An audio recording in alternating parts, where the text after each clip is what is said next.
남편에게 무자비하게 맞고 친정으로 도망쳤습니다. 아버지가 전화하자 남편은 장인께서 교육 못 시킨 딸, 제가 가르치겠습니다라며 조롱하더군요. 3일 후 그의 회사는 파산했습니다. 안녕하세요. 사람들은 흔히 비온 뒤에 땅이 굳어진다고 말하지만 인생의 어떤 비바람은 더 끔찍한 폭풍의 시작이 되기도 합니다. 제 이야기는 바로 그 혹독한 순간에서 시작되었습니다. 그날 이른 아침, 도시가 아직 잠에 빠져 있을 때 제 남편 강민주는 한 통의 전화를 받았습니다. 졸음에 겨워하던 그의 얼굴이 갑자기 핏기 하나 없이 하얗게 질렸습니다. 그는 벌떡 일어나 앉았고 두 눈은 공포로 가득 차 커졌습니다. 뭐라고요? 부도라고요? 어떻게 그럴 수가 있어요? 모든 계약이 취소되고 회사 계좌가 동결되었다고요? 아니야, 그럴 리 없어. 그는 공황 상태에 빠져 목소리가 갈라지며 소리치더니 침대에서 뛰쳐나가 미친 듯이 전화를 걸기 시작했습니다. 그는 거래처에, 은행에, 회계팀장에게 전화를 걸었지만 돌아오는 것은 차가운 대답, 희망 없는 통화 연결음 또는 단호한 거절뿐이었습니다. 그가 수많은 노력을 기울여 세운 그의 가장 큰 자부심이었던 건설회사가 하룻밤 사이에 무너져버린 것입니다. 성공한 대표가 어떻게 눈 깜짝할 사이에 그런 비참한 상황에 처하게 되었는지 이해하시려면 아마도 3일 전의 이야기를 들려드려야 할 것 같습니다. 억수같이 비가 내리던 밤과 운명적인 한 통의 전화에 대한 이야기입니다. 그날 밤도 비가 내리는 밤이었습니다. 비는 도시 전체를 씻어내릴 듯이 쏟아졌지만 제 몸의 멍과 제 영혼에서 피 흘리는 고통은 씻어낼 수 없었습니다. 저는 남편 강민준에게 무자비하게 폭행을 당했습니다. 이유요? 단지 그가 술에 취해 집에 돌아와 제 휴대폰에서 모르는 번호로 온 부재중 전화를 보고는 근거 없는 질투심에 불타올랐기 때문입니다. 그는 제게 해명할 기회조차 주지 않았습니다. 그는 미친 짐승처럼 제게 달려들어 머리채를 잡고 벽에 머리를 찧었습니다. 그는 허리띠를 풀어 제 몸을 마구 채찍질하며 가장 상스러운 욕설을 퍼부었습니다. 이년아, 감히 나한테 뿔을 달아? 내가 너를 호의호식 시켜줬더니 내 등 뒤에서 몰래 이딴 짓을 해. 저는 울부짖고 애원했지만 애원할수록 그는 더 심하게 때렸습니다. 시어머니가 소란스러운 소리를 듣고 건너왔습니다. 저는 그녀가 말려줄 것이라고 생각했지만 아니었습니다. 그녀는 그저 팔짱을 끼고 서서 쳐다보며 차가운 한마디를 내뱉었습니다. 저 버르장머리 없는 년. 아주 정신 차리게 한바탕 두들겨 패. 남편 있는 여자가 어디서 한밤중에 낯선 남자한테서 전화나 오게 만들어. 청취자 여러분, 이것이 바로 제가 지난 5년 동안 살아오며 견뎌온 가족이었습니다. 폭력적인 남편과 아들의 범죄를 항상 용인하고 감싸주는 시어머니. 그날 밤 분노를 실컷 푼 민주는 죽은 듯이 잠들었습니다. 저는 차가운 바닥에 웅크리고 누워 온몸이 쑤시고 아팠습니다. 팔과 다리에 부어오르는 멍자국을 보며 저는 더 이상 이렇게 살 수 없다고 생각했습니다. 이대로 있다가는 조만간 그에게 맞아 죽을지도 모릅니다.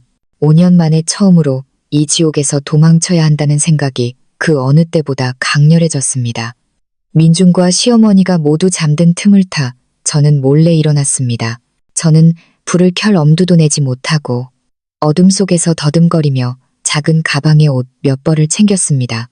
감나가는 물건은 아무것도 챙기지 않았습니다. 그저 이곳을 벗어나는 것만이 필요했습니다. 저는 마지막으로 민준을 보았습니다. 제가 한때 사랑했던 남자는 이제 저기 누워 있었습니다. 잠든 얼굴은 아까의 악마 같은 모습과는 달리 참으로 평온해 보였습니다. 눈물 한 방울이 뺨을 타고 흘러내렸고 저는 단호하게 몸을 돌려 조용히 문을 열고 빗속으로 도망쳤습니다. 저는 심야버스를 타고 유일하게 안전을 찾을 수 있는 곳 외가댁으로 향했습니다. 다음 날 아침 제가 비참한 모습으로 집에 도착했을 때 평생 농사일만 알고 지내신 늙은 농부이신 제 아버지 박진우 선생님은 제 몸의 멍자국을 보셨습니다. 아버지는 아무 말도 하지 않으셨습니다. 그저 조용히 집 안으로 들어가셨다가 다시 나오셨습니다. 아버지의 눈은 붉게 충혈되어 있었고 그의 침묵은 어떤 위로나 꾸지람보다 더 무서웠습니다. 그리고 아버지는 낡은 흑백 휴대폰을 꺼내 익숙한 번호를 눌렀습니다. 민준의 번호였습니다. 저쪽에서 전화를 받자 민준의 목소리는 여전히 잠에 취해 있었고 짜증이 가득했습니다. 아버지는 평소와 다른 낮고 강철 같은 목소리로 말했습니다. 강서방, 서연이가 지금 우리 집에 있네. 왜 애를 이 지경으로 만들었나? 저는 민준이 두려워하거나 변명할 것이라고 생각했지만 아니었습니다. 전화기 저편에서는 오만한 웃음소리와 함께 모든 것에 종지부를 찍는 도전적인 한마디가 들려왔습니다. 아, 장인어른, 장모님한테 일러 바치러 도망갔군요. 잘 됐네요. 따님 교육을 제대로 못 시키셨으면 제가 시켜야죠. 제 아내니까 저한테는 그럴 권리가 있습니다. 사랑하는 청취자 여러분, 바로 그 말이 모든 것의 도화선이 되었습니다. 아버지는 더 이상 아무 말도 하지 않으셨습니다. 그저 조용히 전화를 끊으셨습니다. 하지만 저는 평생 온화하기만 하셨던 늙은 아버지의 눈에서 분노의 불꽃과 무서운 결심을 보았습니다. 시골의 늙은 농부가 도시에 성공하고 권력 있는 대표에게 맞서 무엇을 할 수 있을까요? 그리고 왜 단 3일 만에 민준의 회사가 그렇게 불가사의하게 무너질 수 있었을까요? 답을 알고 싶으시다면, 이 놀라운 여정을 저와 함께 끝까지 가고 싶으시다면 주저하지 마시고 황혼의 마음 상담소 채널 구독 버튼을 누르시고 좋아요와 이 영상을 공유해 주세요. 여러분의 동행이 제 삶의 이야기를 계속 이어나갈 수 있는 원동력이 됩니다. 그 운명적인 전화 통화 후 아버지의 침묵은 어떤 위로나 꾸지람보다 더 무서웠습니다. 아버지는 아무 말 없이 조용히 연고 상자를 가져와 제 팔에 멍든 곳에 부드럽게 발라주셨습니다. 아버지의 거칠고 굳은 살박인 손이 제 피부 위를 스쳤습니다. 서툴지만 다정한 그 손길에 저는 결국 흐느껴 울고 말았습니다. 지난 5년간 저는 수많은 폭행을 견뎌야 했습니다. 하지만 단 한 번도 부모님 앞에서 운 적이 없었습니다. 단 한 번도 제 고통에 대해 털어놓은 적이 없었습니다. 부모님께서 걱정하시고 마음 아파하실까봐 두려웠습니다. 하지만 이제 아버지의 품으로 돌아오니 제 안에 모든 억눌렸던 감정이 터져나왔습니다. 제가 왜 5년 동안이나 순순히 참았는지, 왜 한 남자가 제 몸과 마음을 짓밟도록 내버려 두었는지 이해하시려면 아마도 제 결혼 생활에 대해 이야기해야 할 것 같습니다. 분홍빛 꿈으로 시작해서 지옥 같은 현실로 끝난 결혼이었습니다. 저는 친구의 생일 파티에서 강민준을 만났습니다. 그를 처음 본 순간 저는 완전히 매료되었습니다. 그는 키가 크고 잘생겼으며 말솜씨가 좋았고 성공한 남자의 기묘한 매력을 가지고 있었습니다. 그는 작은 건설 회사의 대표였는데 맨손으로 스스로 일군 회사였습니다. 막 학교를 졸업하고 도시에서 사회생활을 시작한 풋내기였던 저는 그의 경험과 배짱에 즉시 압도당했습니다. 그는 열정적으로 저를 쫓아다녔습니다. 그는 저를 고급 레스토랑에 데려가고 비싼 선물을 사주며 달콤한 말을 속삭였습니다. 그는 저의 순수하고 착한 마음에 반했다고 말했습니다. 그것은 세련된 도시 여자들에게서는 찾아볼 수 없는 아름다움이라고 했습니다. 그는 제 집안 배경은 상관없다고 말했습니다. 그저 제 곁에 있기만 하면 풍족하고 행복한 삶을 책임져 주겠다고 했습니다. 저는 그 말을 믿었습니다. 저처럼 가난한 출신인 여자에게 민주는 동화 속에서 나온 왕자님 같았습니다. 그는 제가 그토록 갈망하던 사랑과 보호를 주었습니다. 그리고 만난 지 반년 만에 우리는 결혼을 결심했습니다. 결혼 초기는 제 인생에서 가장 행복한 시간이었습니다. 민주는 저를 매우 아꼈습니다. 그는 제가 거의 아무 일에도 손대지 못하게 했습니다. 그는 말했습니다. 자기는 그냥 예쁜 공주님이기만 하면 돼. 다른 모든 건 내가 알아서 할게. 시어머니는 처음에는 제 출신을 탐탁지 않아 하셨지만 아들이 행복해하는 것을 보고는 아무 말도 하지 않았습니다. 저는 순진하게 생각했습니다. 제가 잘 살고 남편을 진심으로 사랑하고 이 가정을 위해 헌신하면 시어머니도 점차 저를 받아들이고 사랑해 주실 것이라고요. 하지만 분홍빛 꿈은 금방 깨졌습니다. 약 1년 후 민준의 사업이 어려워지기 시작하고 사업의 압박이 그의 어깨를 짓누르자 그의 본성이 서서히 드러나기 시작했습니다. 그는 더 이상 예전에 다정하고 인내심 있는 남자가 아니었습니다. 그는 신경질적이고 무례해졌으며 이유 없는 분노를 제게 쏟아내기 시작했습니다. 첫 번째 폭행은 아직도 생생하게 기억합니다. 그날 그는 접대를 하고 술에 취해 돌아왔는데 제가 실수로 컵 하나를 깨뜨렸다는 이유만으로 그는 제 뺨을 세게 때렸습니다. 그 뺨은 육체적인 고통뿐만 아니라 저를 경악하고 망연자실하게 만들었습니다. 저를 보호하고 지켜주겠다고 약속했던 남자가 저를 때릴 수 있다는 것을 믿을 수 없었습니다. 술이 깨자 그는 제 앞에 무릎을 꿇고 저를 끌어안고 울며 용서를 빌었습니다. 그는 너무 취하고 스트레스를 받아서 자신을 제어하지 못했다고 말했습니다. 그는 다시는 이런 일이 없을 것이라고 약속했습니다. 그리고 여전히 남편을 너무나 사랑했던 저는 마음이 약해져 용서했습니다. 하지만 한 번이 있으면 두 번, 세 번, 그리고 수많은 다음이 있기 마련입니다. 폭행은 점점 잦아졌고 이유는 점점 더 터무니없어졌습니다. 어느 날은 제가 끓인 국이 입맛에 맞지 않아서, 어느 날은 제가 퇴근이 몇 분 늦어서, 어떤 날은 단지 제가 그의 출근복을 다림질하는 것을 잊었다는 이유로 조금이라도 마음에 들지 않는 일이 있으면 그는 그것을 핑계로 제게 손찌검을 했습니다. 호화로운 저택은 문자 그대로 지옥으로 변했습니다. 매일 저는 두려움과 불안 속에서 살아야 했고 언제 그의 분노가 다시 쏟아질지 몰랐습니다. 저는 변하려고 노력했고 그를 만족시키기 위해 모든 것을 했습니다. 저는 일을 그만두고 집에서 전적으로 가족을 돌봤습니다. 제 희생이 그를 진정시키기를 바랐습니다. 하지만 아니었습니다. 저의 인내는 그를 더욱 기고만장하게 만들 뿐이었습니다. 그리고 저를 가장 절망하게 한 것은 시어머니의 태도였습니다. 그녀는 모든 것을 알고 모든 것을 보았지만 단 한 번도 말리거나 아들에게 한마디도 하지 않았습니다.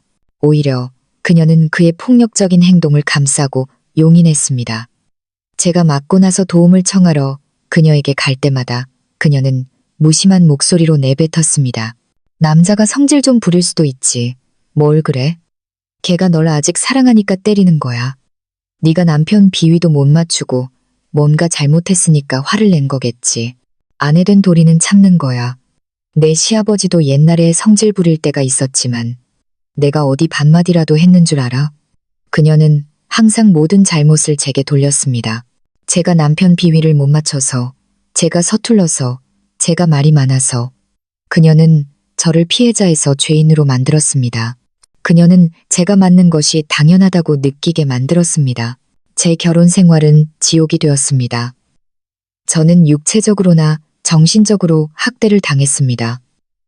저는 점차 자신감과 자존감을 잃어갔습니다. 여러 번 이혼하고 싶었고 이 지옥에서 벗어나고 싶었지만 두려웠습니다. 세상 사람들의 뒷말이 두려웠습니다. 시골에 계신 부모님께서 창피해하시고 마음 아파하실까봐 두려웠습니다. 그리고 제 마음 깊은 곳에는 언젠가 민준이 변해서 제가 사랑했던 그 남자로 돌아올 것이라는 희미한 희망이 여전히 남아 있었습니다. 하지만 5년이 지나면서 그 희망은 점차 꺼져갔습니다. 남은 것은 몸에 점점 늘어나는 멍과 고통으로 굳어진 심장뿐이었습니다. 제가 왜 그렇게 오랜 시간 동안 참을 수 있었는지, 왜 제 자신감과 자존감을 잃고 위축되어 살았는지 이해하시려면 아마도 제 가족과 제 출신에 대해 이야기해야 할 것 같습니다. 남편과 시어머니가 항상 저를 경멸하고 무시하는 데 사용했던 바로 그 출신에 대해서 말입니다. 저는 멀고 가난한 강원도의 한 시골 마을에서 태어나고 자랐습니다. 그곳은 땅이 척박하고 기후가 혹독했습니다. 사람들은 1년 내내 땅에 얼굴을 묻고 하늘에 등을 대고 사는 것밖에 몰랐습니다. 제 부모님도 마찬가지였습니다. 부모님은 순박하고 정직한 농부셨고 평생 소와 쟁기 그리고 메마른 다락논밖에 모르셨습니다. 제 어린 시절은 흙먼지 투성이의 나날이었고 쨍쨍 내리쬐는 한낮에 부모님을 도와 이삭을 줍고 고구마를 캐던 기억뿐입니다. 저는 또래 친구들처럼 예쁜 인형이나 화려한 옷이 없었습니다. 제 장난감은 조약돌과 마른 나뭇가지뿐이었고 제 가장 큰 기쁨은 아이스크림이나 사탕 하나를 살 수 있는 몇 푼의 동전을 받는 것이었습니다. 가난했지만 부모님은 항상 제게 가장 좋은 것을 주려고 노력하셨습니다. 부모님은 뼈 빠지게 일하시고 한 푼, 두 푼 아껴가며 제가 제대로 교육받을 수 있도록 해주셨습니다. 아버지는 종종 말씀하셨습니다. 우리 세대는 고생했지만 내 세대까지 고생하게 하고 싶지는 않다. 글자만이 너를 이 가난한 마을에서 벗어나게 해줄 수 있단다. 딸아. 그리고 저는 부모님의 기대를 저버리지 않았습니다. 저는 열심히 공부해서 서울에 있는 대학에 합격했습니다. 합격 통지서를 받은 날, 온 마을 사람들이 축하해주러 왔습니다. 평소 과묵하고 엄격하셨던 아버지는 처음으로 저를 품에 안아주셨습니다. 아버지의 눈은 붉게 충혈되어 있었습니다. 저는 그것이 행복과 자부심의 눈물이라는 것을 알았습니다. 제가 서울로 입학하러 가던 날, 아버지는 집안의 가장 소중한 재산인 소를 팔았습니다. 제 등록금과 초기 생활비를 마련하기 위해서였습니다. 아버지는 저를 버스 터미널까지 배웅해 주시고 제 손에 꼬깃꼬깃한 쌈짓돈을 쥐어주시며 한마디만 하셨습니다. 공부 열심히 하렴. 거기서는 몸 조심하고 낡고해진 갈색 작업복을 입고 버스 터미널에 홀로 서서 제 버스가 시야에서 사라질 때까지 지켜보시던 늙은 아버지의 모습은 제 대학 시절 내내 머릿속을 떠나지 않았습니다. 아버지의 낡은 옷은 제가 노력하고 성장해야 하는 가장 큰 원동력이 되었습니다. 제가 민준을 사랑하고 결혼을 결심했을 때 부모님은 처음에는 매우 걱정하셨습니다. 제가 가난한 출신 때문에 시댁에서 무시당할까봐 두려워하셨습니다. 하지만 제가 행복해 보이고 민준이 좋은 사람 같아 보이자 반대하지 않으셨습니다. 제 결혼식 날 부모님은 시골에서 먼 길을 오셔서 그들이 가진 가장 소중한 모든 것을 가져오셨습니다. 예물로 주신 작은 14K금, 귀걸이 한 쌍과 손수건에 소중히 싼 약간의 현금이었습니다. 하지만 시댁에 온 첫날부터 저는 시댁 식구들이 우리 가족에게 보내는 경멸을 느낄 수 있었습니다.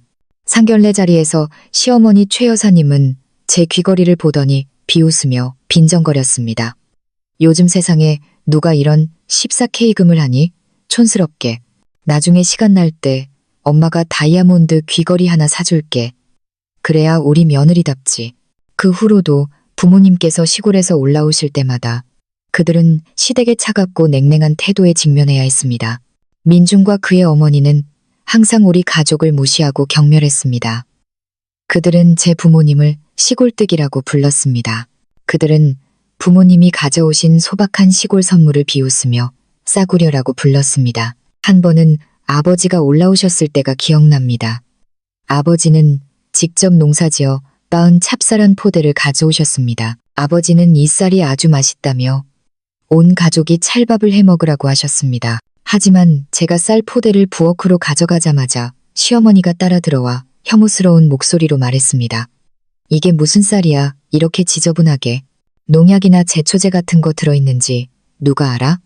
그냥 가정부 아주머니나 줘버려. 우리 집은 이런 출처불명의 음식은 안 먹어. 저는 그 자리에 얼어붙었습니다. 그것은 아버지의 마음이었고 노력이었습니다. 그런데 그녀의 눈에는 그것이 버려야 할 물건만도 못했던 것입니다. 제 남편 민준도 별반 다르지 않았습니다. 그는 처가를 부끄러워했습니다. 친구들이 집에 놀러 왔을 때 부모님이 계시면 그는 부모님이 나타나지 않도록 방법을 찾았습니다. 그는 부모님의 시골뜨기 모습이 자신의 체면을 깎는다고 생각했습니다. 부모님이 돌아가실 때마다 저는 그분들이 겪으신 수모를 조금이라도 보상해드리고 싶어 약간의 돈을 쥐어드리려 했습니다. 하지만 아버지는 항상 거절하셨습니다. 아버지는 조용히 주머니에서 꼬깃꼬깃한 몇 푼의 돈을 꺼내 제 손에 다시 쥐어주셨습니다. 우리는 시골에서 돈 쓸 일 없다. 너나 용돈으로 써라. 서울은 뭐든지 비싸잖니. 그 몇 푼의 돈은 민준이 제게 던져주던 돈다발보다 수천만 배는 더 무거웠습니다. 그것에는 아버지의 하늘 같은 사랑과 끝없는 희생이 담겨 있었습니다. 바로 이 출신에 대한 열등감, 부모님께 너무 많은 빚을 졌다는 생각 때문에 저는 이 결혼 생활에서 항상 인내하고 참으려고 노력했습니다. 저는 좋은 아내, 현명한 며느리가 되려고 노력했습니다. 제 희생이 시댁 식구들이 저와 제 가족에 대한 시선을 바꾸게 할 수 있기를 바랐습니다. 제가 순종하면 민준이 저를 더 사랑해주고 부모님도 더 좋은 대우를 받으실 수 있기를 바랐습니다. 하지만 저는 틀렸습니다.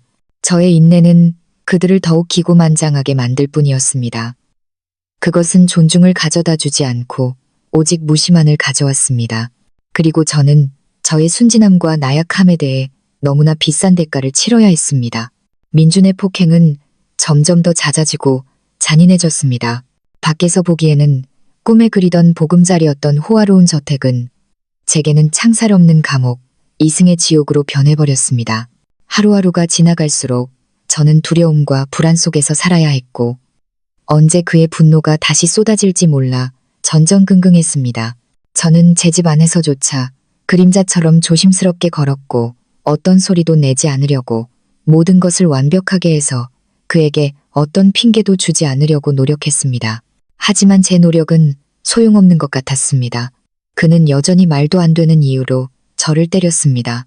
어느 날은 제가 끓인 국이 약간 싱거워서, 어느 날은 제가 다린 셔츠가 충분히 빳빳하지 않아서, 어떤 날은 제가 너무 피곤해서 거실 정리를 못하고 소파에서 잠들었다는 이유로 조금이라도 마음에 들지 않는 일이 있으면 그는 그것을 핑계로 제게 분노를 쏟아냈습니다.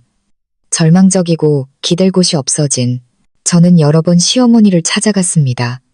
이 집에서 저를 보호해 줄 수 있을 것이라고 기대했던 유일한 여인이었습니다. 저는 그녀의 다리를 붙잡고 무릎을 꿇고 제 몸의 멍자국을 보여주며 울면서 애원했습니다. 어머니, 제발요. 민준 씨 좀 말려주세요. 저 더는 못 견디겠어요. 그이가 저를 죽일지도 몰라요.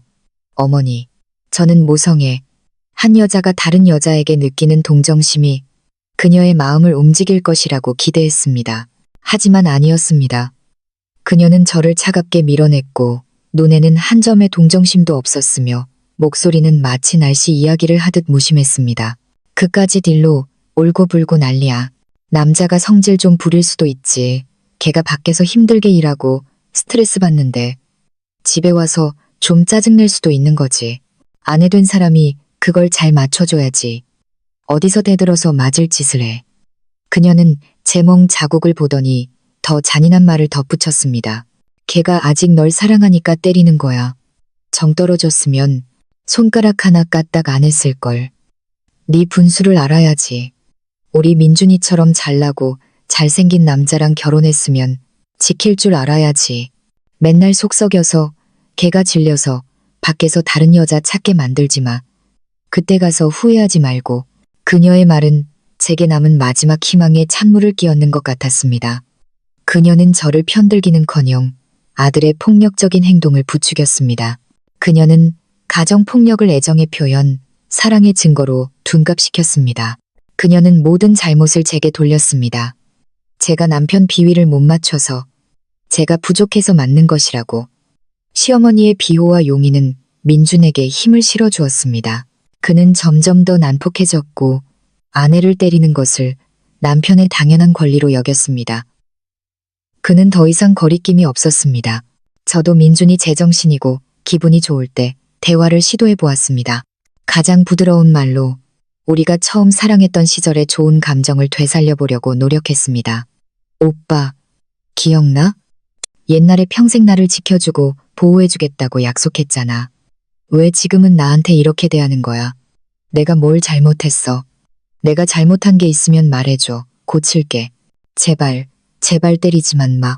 그럴 때면 그는 보통 저를 품에 안고 후회하는 척했습니다. 서연아, 미안해. 내가 잘못했어.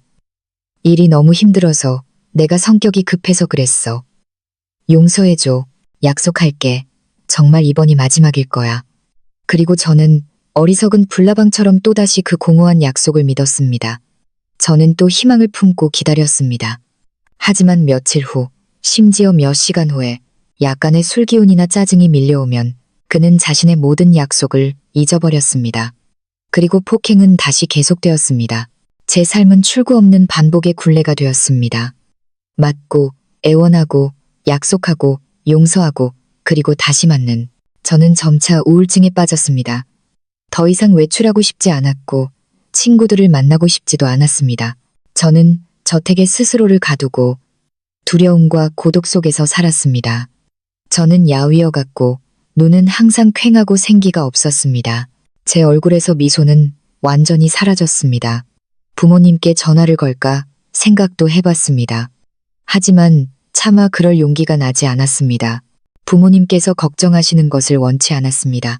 시골에 계신 연로하신 부모님께서 이 불행한 딸 때문에 마음 아파하시는 것을 원치 않았습니다. 만약 아버지가 이 사실을 아시면 도저히 견디지 못하실 것 같았습니다. 저는 그 지옥에서 5년 동안 살았습니다. 한 여성의 가장 아름다운 5년의 청춘이 폭행과 눈물, 그리고 절망 속에 묻혀버렸습니다. 저는 삶에 대한 모든 믿음을 거의 잃었습니다. 그리고 마지막 결정적인 한 방이 없었다면 아마도 저는 그 수렁에 완전히 삼켜질 때까지 영원히 잠겨 있었을 것이라는 것을 압니다. 그리고 그 결정적인 한 방은 운명적인 비 오는 밤에 찾아왔습니다. 그날 밤도 비가 내리는 밤이었습니다. 비는 도시 전체를 씻어내릴 듯이 쏟아졌지만 제 몸의 멍과 제 영혼에서 피 흘리는 고통은 씻어낼 수 없었습니다. 저는 남편 강민준에게 무자비하게 폭행을 당했습니다. 이유요? 단지 그가 술에 취해 집에 돌아와 제 휴대폰에서 모르는 번호로 온 부재중 전화를 보고는 근거 없는 질투심에 불타올랐기 때문입니다. 그는 제게 해명할 기회조차 주지 않았습니다. 그는 미친 짐승처럼 제게 달려들어 머리채를 잡고 벽에 머리를 찧었습니다. 그는 허리띠를 풀어 제 몸을 마구 채찍질하며 가장 상스러운 욕설을 퍼부었습니다. 이년아, 감히 나한테 뿔을 달아. 내가 너를 호의호식 시켜줬더니 내 등 뒤에서 몰래 이딴 짓을 해? 저는 울부짖고 애원했지만 애원할수록 그는 더 심하게 때렸습니다. 시어머니가 소란스러운 소리를 듣고 건너왔습니다. 저는 그녀가 말려줄 것이라고 생각했지만 아니었습니다. 그녀는 그저 팔짱을 끼고 서서 쳐다보며 차가운 한마디를 내뱉었습니다. 저 버르장머리 없는 년, 아주 정신 차리게 한바탕 두들겨 패. 남편 있는 여자가 어디서 한밤중에 낯선 남자한테서 전화나 오게 만들어. 청취자 여러분, 이것이 바로 제가 지난 5년 동안 살아오며 견뎌온 가족이었습니다. 폭력적인 남편과 아들의 범죄를 항상 용인하고 감싸주는 시어머니. 그날 밤 분노를 실컷 푼 민주는 죽은 듯이 잠들었습니다. 저는 차가운 바닥에 웅크리고 누워 온몸이 쑤시고 아팠습니다. 팔과 다리에 부어오르는 멍자국을 보며 저는 더 이상 이렇게 살 수 없다고 생각했습니다. 이대로 있다가는 조만간 그에게 맞아 죽을지도 모릅니다. 5년 만에 처음으로 이 지옥에서 도망쳐야 한다는 생각이 그 어느 때보다 강렬해졌습니다. 민준과 시어머니가 모두 잠든 틈을 타 저는 몰래 일어났습니다. 저는 불을 켤 엄두도 내지 못하고 어둠 속에서 더듬거리며 작은 가방에 옷 몇 벌을 챙겼습니다. 감 나가는 물건은 아무것도 챙기지 않았습니다. 그저 이곳을 벗어나는 것만이 필요했습니다. 저는 마지막으로 민준을 보았습니다. 제가 한때 사랑했던 남자는 이제 저기 누워 있었습니다. 잠든 얼굴은 아까의 악마 같은 모습과는 달리 참으로 평온해 보였습니다. 눈물 한 방울이 뺨을 타고 흘러내렸고 저는 단호하게 몸을 돌려 조용히 문을 열고 빗속으로 도망쳤습니다. 차가운 밤비가 제 얼굴을 때려 따가웠지만 더 이상 춥다고 느끼지 않았습니다. 제 심장은 완전히 얼어붙었기 때문입니다.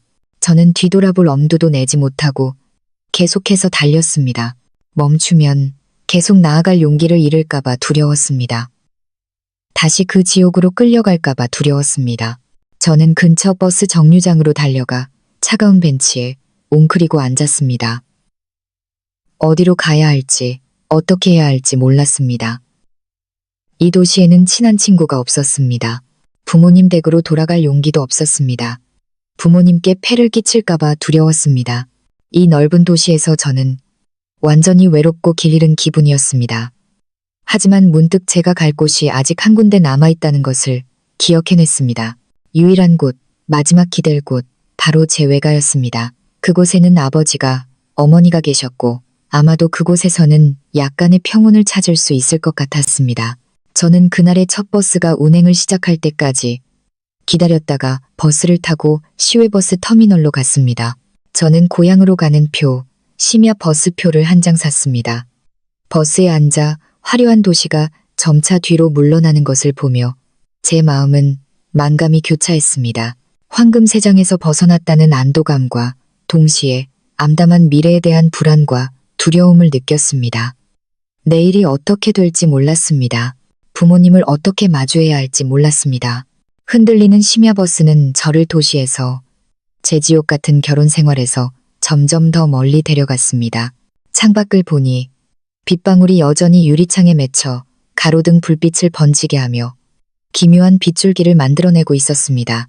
저는 문득 제 인생도 이 비오는 밤과 같다는 것을 깨달았습니다. 어둡고 차갑고 어디가 종착역인지 알 수 없는 다음날 이른 아침 버스가 마을 입구에 도착했을 때 저는 버스에서 내려 시골의 상쾌한 아침 공기를 깊이 들이마셨습니다. 젖은 흙냄새, 어린 벼 냄새, 부엌 연기 냄새, 모든 것이 너무나 익숙하고 평화로웠습니다. 저는 익숙한 마을길을 걸으며 감회에 젖었습니다. 얼마 만에 이곳에 돌아온 것일까? 삐걱거리는 대문이 열렸습니다.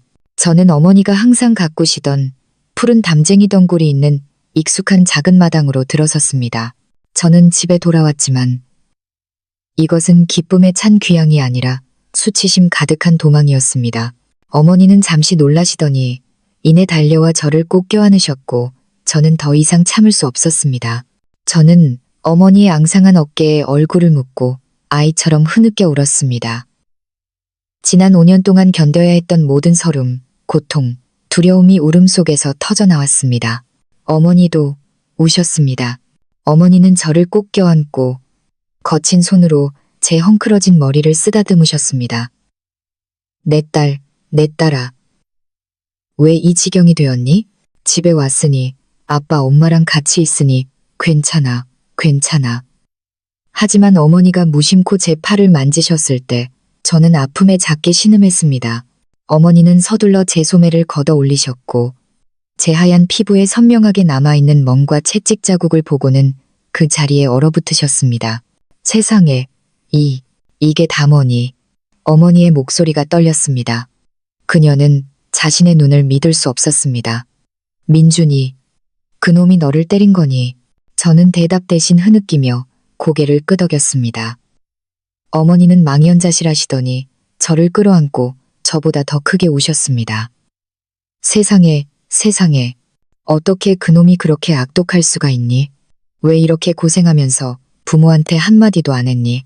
아까부터 문지방에 못 박힌 듯 서 계시던 아버지, 박진우 선생님께서 천천히 다가오셨습니다. 평소 온화하고 고생스러워 보이던 아버지의 얼굴은 이제 굳어 있었고 아무런 표정이 없었습니다. 아버지의 눈은 핏발이 서 붉게 충혈되어 있었습니다. 아버지는 저를 보지 않고 제 몸의 상처들을 뚫어지게 쳐다보셨습니다. 농사일로 굳은 살이 박인 크고 거친 두 손은 마디가 하얗게 될 정도로 꽉 쥐어져 있었습니다. 아버지는 아무 말도 하지 않으셨습니다. 묻지도 위로하지도 꾸짖지도 않으셨습니다. 그저 조용히 몸을 돌려 집 안으로 들어가셨습니다. 아버지의 침묵은 어떤 위로나 꾸지람보다 더 무서웠습니다. 그것은 큰 폭풍전의 바다의 고요함과 같았습니다. 저는 늙은 아버지의 마음속에 지금 끔찍한 분노가 억눌려 있다는 것을 알았습니다. 어머니는 저를 집 안으로 부축하셨습니다. 어머니는 서둘러 따뜻한 물과 깨끗한 수건을 가져와 제 얼굴을 닦아주셨습니다. 어머니는 닦아주시면서 안타까워하셨습니다. 딸아, 여기 가만히 앉아 있어. 엄마가 따뜻한 죽이라도 끓여줄게. 얼굴이 너무 창백하고 헬쑥해. 저는 익숙한 대나무 평상에 앉아 부모님의 작은 집을 둘러보았습니다. 모든 것이 그대로였고 여전히 소박하고 수수했습니다. 벽에는 제 결혼 사진이 걸려 있었는데 그 속에서 저는 정말 밝고 행복하게 웃고 있었습니다. 그 사진을 보니 제 마음이 다시 아파왔습니다. 그 행복은 어째서 그렇게 더섭고 짧았을까? 잠시 후 아버지가 방에서 나오셨습니다. 아버지는 저를 보지 않고 평소 차를 마시며 앉아 계시던 낡은 돌탁자가 있는 집 뒤편으로 곧장 가셨습니다. 저는 아버지가 앉아서 주머니에서 담배 한 갑을 꺼내 한개비에 불을 붙이는 것을 보았습니다. 아버지는 깊이 한 모금 빨아들인 후 희뿌연 연기를 내뿜으셨습니다. 아버지는 담배를 거의 피우지 않으셨습니다. 정말로 마음이 편치 않은 일이 있을 때만 피우셨습니다. 저는 아버지가 매우 고통스러워하고 계시다는 것을 알았습니다.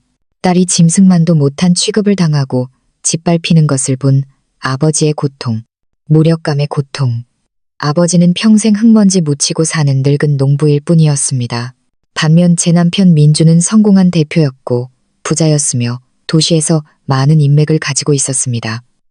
딸의 공정함을 되찾기 위해 아버지가 무엇을 할 수 있을까요? 저는 거기 앉아 아버지의 굽은 등을 바라보며 죄책감에 휩싸였습니다. 제가 돌아오지 말았어야 했습니다. 저의 귀환은 이미 무거운 짐을 지고 계신 아버지의 어깨에 더 큰 짐을 얹어드렸습니다. 하지만 그때 아버지가 일어나는 것을 보았습니다. 아버지는 담배를 끄고 다시 집 안으로 들어가셨습니다. 이번에는 빈손이 아니셨습니다. 아버지의 손에는 낡은 흑백 휴대폰이 들려 있었습니다. 아버지가 평소 저와 연락할 때 사용하시던 바로 그 휴대폰이었습니다. 아버지의 얼굴에는 더 이상 고통이나 무력감이 없었습니다. 대신 차가운 결심, 무서운 확고함이 있었습니다. 제가 온화한 아버지에게서 한 번도 본 적 없는 얼굴이었습니다. 아버지는 거실의 탁자에 앉아 휴대폰을 탁자 위에 놓으셨습니다. 아버지는 바로 전화하지 않으셨습니다. 그저 거기 앉아 마치 매우 중대한 결정을 내리려는 듯 조용히 그것을 뚫어지게 쳐다보셨습니다. 어머니가 부엌에서 뜨거운 죽 그릇을 들고 나오시다가 그것을 보고 걱정스럽게 말씀하셨습니다. 여보, 당신 뭘 하려는 거예요? 아니면 내가 걔랑 얘기해 볼까요? 어쨌든 애들 일이잖아요. 당신은 들어가 있어. 아버지가 말을 끊으셨습니다. 아버지의 목소리는 낮고 쉬어 있었으며 누구의 반박도 허용하지 않았습니다. 이 일은 내가 해결하겠소. 어머니는 아버지를 보다가 다시 저를 보셨고 눈에는 걱정이 가득했습니다. 하지만 어머니도 조용히 안으로 들어가셨습니다. 어머니는 아버지가 일단 결정하시면 누구도 바꿀 수 없다는 것을 아셨습니다. 작은 집은 다시 침묵에 잠겼습니다. 저와 아버지만 남았습니다. 저는 거기 앉아 뜨거운 죽 그릇을 들고 있었지만 도저히 넘길 수가 없었습니다. 제 모든 주의는 아버지와 탁자 위에 낡은 휴대폰에 쏠려 있었습니다. 저는 곧 대결이 시작될 것이라는 것을 알았습니다. 시골의 늙은 아버지와 폭력적이고 권세 있는 사위 사이의 대결. 그리고 저는 그 결과가 어떻게 될지 전혀 예측할 수 없었습니다. 몇 분간의 숨막히는 침묵 끝에 아버지 박진우 선생님은 마침내 탁자 위에 낡은 휴대폰을 집어 들으셨습니다. 늙은 사람의 떨리던 손이 이제는 이상하리만치 굳건해졌습니다. 아버지는 주소록을 찾을 필요도 없었습니다. 아버지는 익숙한 번호를 누르셨습니다. 아마도 오랫동안 머릿속에 기억해 두셨을 번호. 바로 제 남편 민준의 번호였습니다. 아버지는 통화 버튼을 누르고 스피커폰을 켜셨습니다. 아마도 저도 듣고 목격하게 하고 싶으셨던 것 같습니다. 조용한 공간에 전화벨 소리가 울려 퍼졌습니다. 한 번, 메마르고 긴장감 넘쳤습니다. 저는 숨을 죽였습니다. 심장이 너무 세게 뛰어 가슴이 울리는 것을 느낄 수 있었습니다. 몇 번의 신호음 끝에 저쪽에서 마침내 전화를 받았습니다. 목소리가 들려왔습니다. 민준의 목소리는 여전히 잠에 취해 있었고 짜증이 가득했습니다. 여보세요. 누구요? 이른 아침부터 전화질이야. 난방이하는 줄도 모르고. 아버지는 그 무례한 태도에 전혀 화를 내지 않으셨습니다. 아버지는 단지 낮고 강철 같은 목소리로 말씀하셨습니다. 제가 전에 한 번도 들어본 적 없는 목소리였습니다. 온화한 농부의 목소리가 아니라 명령을 내리는 사람의 목소리였습니다. 강서방, 나 일세. 자네 장인, 저쪽은 잠시 침묵했습니다. 아마 민준이 정신을 차리려고 애쓰는 중이었을 겁니다. 그의 목소리가 다시 들려왔습니다. 이번에는 좀 더 정신이 든 듯했지만 여전히 거만하고 무시하는 투였습니다. 아, 장인어른이세요? 이른 아침에 무슨 일로 전화하셨어요? 서연이가 지금 우리 집에 있네. 아버지는 빙빙 돌리지 않고 바로 본론으로 들어가셨습니다. 왜 애를 이 지경으로 만들었나? 또다시 침묵이 흘렀습니다. 저는 저쪽에서 민준의 얼굴이 어떻게 변하고 있을지 상상할 수 있었습니다. 하지만 두려워하거나 후회하는 대신 그는 웃음을 터뜨렸습니다. 오만하고 도전적인 웃음이었습니다. 아, 장인어른, 장모님한테 일러 바치러 도망갔군요? 빠르기도 하네. 얼마나 독한 줄 알았더니. 그 웃음소리, 그 말 한마디에 제 안에 분노가 불타올랐지만 아버지는 얼굴색 하나 변하지 않으셨습니다. 아버지는 여전히 조용히 기다리셨습니다. 잘 됐네요. 민준이 거만한 목소리로 계속 말했습니다. 거기 있는 것도 괜찮죠. 장인어른, 장모님께서 따님 교육이나 다시 시키세요. 아내 된 도리가 뭔지, 남편 비위 맞추는 게 뭔지 가르치시라고요. 밖에 나가서 남편 체면, 이 집안 체면 깎아 먹게 놔두지 마시고요. 이 순간 저는 더 이상 참을 수 없었습니다. 소리치고 싶었고 그 비열한 인간을 저주하고 싶었지만 아버지가 손을 들어 조용히 하라는 신호를 보내셨습니다. 아버지의 눈이 저를 보았습니다. 날카롭지만 안심시키는 눈빛이었습니다. 아버지는 깊이 숨을 들이쉬고 나서 말씀하셨습니다. 목소리는 여전히 무서울 정도로 침착했습니다. 그게 무슨 뜻인가? 내 딸이 뭘 잘못했지? 뭘 잘못했냐고요? 민준이 다시 웃었습니다. 더 경멸적인 웃음이었습니다. 가서 직접 물어보시죠. 아니면 제가 말씀드릴까요? 따님이 아주 못된 년입니다. 제 등 뒤에서 몰래 낯선 남자한테 한밤중에 전화를 받게 했어요. 그런 여자는 한 대 때려주는 것도 아주 가볍게 대한 겁니다. 원래는 반신불수로 만들어서 집에서 쫓아냈어야 했는데 뻔뻔한 비방이었습니다. 그는 자신의 폭력적인 행동을 정당화하기 위해 저를 못된 아내로 만들며 사실을 왜곡하고 있었습니다. 그리고 장인어른, 장모님께도 말씀드리죠. 민준이 도전적인 목소리로 계속했습니다. 따님, 교육을 못 시키셨으면 제가 시키겠습니다. 제 아내니까 저한테 그럴 권리가 있습니다. 장인어른, 장모님께서는 저희 부부 일에 끼어들지 않는 게 좋으실 겁니다. 그렇지 않으면 제가 장인, 사위간의 정도 생각 안 할 테니 원망 마십시오. 그 말이 바로 모든 것에 종지부를 찍는 말이었습니다. 오만한 도전. 저뿐만 아니라 제 부모님까지 겨냥한 모욕이었습니다. 그 말을 다 들으신 후 아버지는 더 이상 아무 말도 하지 않으셨습니다. 그저 조용히 휴대폰을 들고 통화 종료 버튼을 누르셨습니다. 아버지, 아버지. 저는 아버지를 보며 다시 눈물을 흘렸습니다. 그놈 너무하잖아요. 아버지는 저를 보지 않으셨습니다. 그저 천천히 일어나 마당으로 나가셨습니다. 아버지는 거기 서서 이른 아침에 잿빛 하늘을 올려다보셨습니다. 아버지의 앙상한 어깨가 가늘게 떨렸습니다. 저는 아버지가 끔찍한 분노를 억누르고 계시다는 것을 알았습니다. 딸이 그렇게 짓밟히고 모욕당하는 것을 본 아버지가 어떻게 아프지 않고 화나지 않을 수 있겠습니까? 저는 아버지가 무력할 것이라고 생각했습니다. 우리가 이 불공정을 이를 악물고 견뎌야 할 것이라고 생각했습니다. 하지만 아니었습니다. 저는 틀렸습니다. 저는 제 아버지를 과소평가했습니다. 잠시 말없이 서 계시던 아버지는 몸을 돌려 집 안으로 들어오셨습니다. 아버지의 얼굴에는 더 이상 분노나 고통이 없었습니다. 대신 차가운, 무서운 결단이 있었습니다. 아버지는 평소 중요한 서류를 보관하시던 낡은 나무장으로 가셨습니다. 아버지는 서랍을 여러 꺼내셨는데 돈도 아니고 등기권리증도 아니었습니다.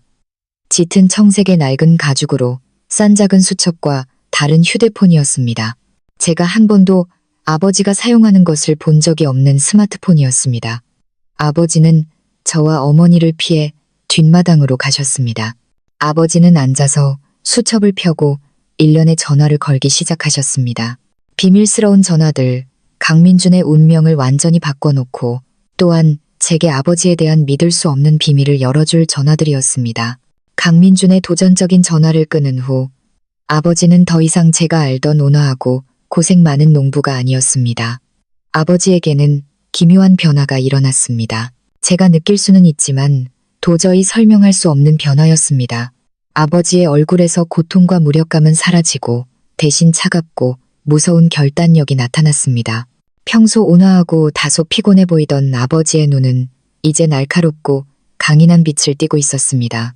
아버지는 저나 어머니에게 더 이상 한마디도 하지 않으셨습니다. 아버지는 조용히 등기권리증이나 출생증명서 같은 중요한 서류를 보관하시던 낡은 나무장으로 가셨습니다. 아버지는 제가 한 번도 알지 못했던 비밀 서랍을 여셨습니다. 꺼내신 것은 돈도 아니고 값비싼 재산도 아니었습니다. 모서리가 다른 짙은 청색 가죽으로 싼 낡은 작은 수첩과 다른 휴대폰이었습니다. 평소 사용하시던 낡은 흑백 휴대폰과는 전혀 다른 현대적인 디자인의 스마트폰이었습니다. 아버지는 그 두 가지 물건을 손에 들고 곧장 뒷마당으로 가셨습니다. 그곳에는 앵두나무 아래 돌탁자가 있었습니다. 아버지는 저와 어머니를 피해 혼자만의 공간을 원하셨습니다. 저는 궁금했지만 감히 따라갈 수 없었습니다. 저는 그저 문 뒤에 숨어 귀를 기울이려고 애썼습니다. 아버지는 앉아서 수첩을 펴고 일련의 전화를 걸기 시작하셨고 아버지의 말투는 저를 경악하게 만들었습니다. 첫 번째 전화에서 아버지는 매우 친밀하면서도 진지한 목소리로 말씀하셨습니다. 김 부장. 나 박진우 일세. 오랜만에 전화하네. 잘 지내나? 저쪽에서는 매우 기뻐하며 공손한 태도를 보이는 것 같았습니다. 아버지는 잠시 조용히 듣고 계시다가 본론으로 들어가셨습니다. 내가 부탁할 일이 하나 있네. 자네 내 사위 기억하나? 그 강민준 말이야. 성공한 건설회사 대표. 아버지는 잠시 멈추셨다가 목소리가 더 차가워지며 계속 말씀하셨습니다. 그 회사에서 지금 진행 중인 모든 프로젝트를 다시 한번 점검해주게. 특히 정부 자금이 들어간 공사들, 시공 품질, 건축 자재부터 서류, 허가까지 꼼꼼하게 말이야. 듣자 하니 사업을 그다지 정직하게 하지는 않는 것 같더군. 절차대로, 법대로만 하게. 위반 사항이 있으면 내체면 생각 말고 엄격하게 처리하게. 저는 그 자리에 얼어붙었습니다. 김 부장님, 그분은 또 건설교통국장님. 이름이 아니었던가? 신문에서 그분 이름을 읽은 적이 있었습니다. 어떻게 아버지가 그렇게 높은 직위의 사람과 친밀하고 다소 명령하는 듯한 어조로 이야기하실 수 있을까? 놀라움이 가시기도 전에 아버지는 두 번째 전화를 거셨습니다. 이번에 아버지의 목소리는 또 다른 변화를 보였습니다. 스승이나 큰형님 같은 따뜻하고 자애로운 목소리였습니다. 이 행장, 나박 선생일세, 지금 바쁜가? 저쪽에서도 극도의 공손함으로 대답했습니다. 네, 선생님, 듣고 있습니다. 무슨 일로 전화하셨습니까? 건강은 괜찮으시고요? 난 괜찮네. 그냥 작은 일이 있어서 말이야. 아버지가 말씀하셨습니다. 내 사위, 그 민준이 말이야. 그 회사에서 자네 은행에 큰 대출이 좀 있지 않나? 저는 또다시 경악했습니다. 이 행장님, 그분은 국내 최대 은행 중 하나인 아시아상업은행의 총재 이철민 씨가 아니었던가. TV에서 그분 얼굴을 본 적이 있었습니다. 아버지의 제자라고 그 대출건들 전부 다시 한번 검토해주게. 아버지의 목소리가 엄격해졌습니다. 계약 조건, 담보자산을 다시 한번 살펴보게. 불투명한 징후가 있거나 회사가 상환 능력을 잃을 위험이 보이면 규정대로 처리하게. 필요하다면 조기 상환을 요구해도 좋네. 우리는 사업을 할 때 은행의 안전을 최우선으로 생각해야 하네. 세 번째, 네 번째, 그리고 다섯 번째 전화가 차례로 이루어졌습니다. 아버지는 많은 사람들과 통화하셨고 제가 어렴풋이 들은 이름과 직함 하나하나가 저를 어지럽게 만들었습니다. 한 분은 국세청장이었고 한 분은 주요 경제신문의 편집장이었으며 심지어 아버지가 최고모님이라고 부르시는 분도 계셨는데 그분은 권위 있는 목소리를 가진 은퇴한 고위급 지도자라는 것을 나중에야 알게 되었습니다. 아버지의 말투는 완전히 변해 있었습니다. 더 이상 과묵하고 고생 많은 늙은 농부가 아니라 위엄 있고 권력 있는 남성이었습니다. 아버지의 말 한마디 한마디는 간결하고 핵심을 찔렀지만 천근만근의 무게를 지니고 있어 저쪽의 사람들이 비록 거물급 인사들이었음에도 불구하고 꼼짝없이 귀 기울여야 했습니다. 그 짙은 청색 가죽 수첩은 무엇일까? 그 안의 이름들은 누구일까? 그리고 평생 농사일밖에 모른다고 생각했던 제 아버지, 그분은 대체 누구실까? 수십 년 동안 가려져 있던 거대한 비밀의 장막이 제 눈앞에서 서서히 걷히는 것 같았습니다. 저는 거기 서서 두려우면서도 이상하게 안전한 느낌을 받았습니다. 저는 진짜 폭풍이 이제 막 시작되었고 이번에 그것을 감당해야 할 사람은 제가 아니라 바로 강민준과 그의 가족이라는 것을 알았습니다. 1년의 비밀스러운 전화를 마친 후 아버지는 뒷마당에서 한참 동안 조용히 앉아 계셨습니다. 아버지는 다시 담배 한 개비를 꺼내 깊이 한 모금 빨아들이셨습니다. 이른 아침 공기 속에서 희뿌연 담배 연기가 피어올랐지만 아버지의 눈에 담긴 피로감과 깊은 고통을 가릴 수는 없었습니다. 아마도 묻어두려고 했던 인맥을 다시 사용하고 권력 있는 인간으로 돌아가야 하는 것도 아버지에게는 어쩔 수 없는 일이었을 겁니다. 저는 감히 아버지를 방해할 수 없었습니다. 저는 조용히 집 안으로 들어갔습니다. 마음속에는 답없는 질문들만 가득했습니다. 어머니는 넋이 나간 저를 보시고 다가와 제 손을 잡으셨습니다. 너무 걱정하지 마라. 내 아버지는 자기가 뭘 하고 있는지 아시는 분이야.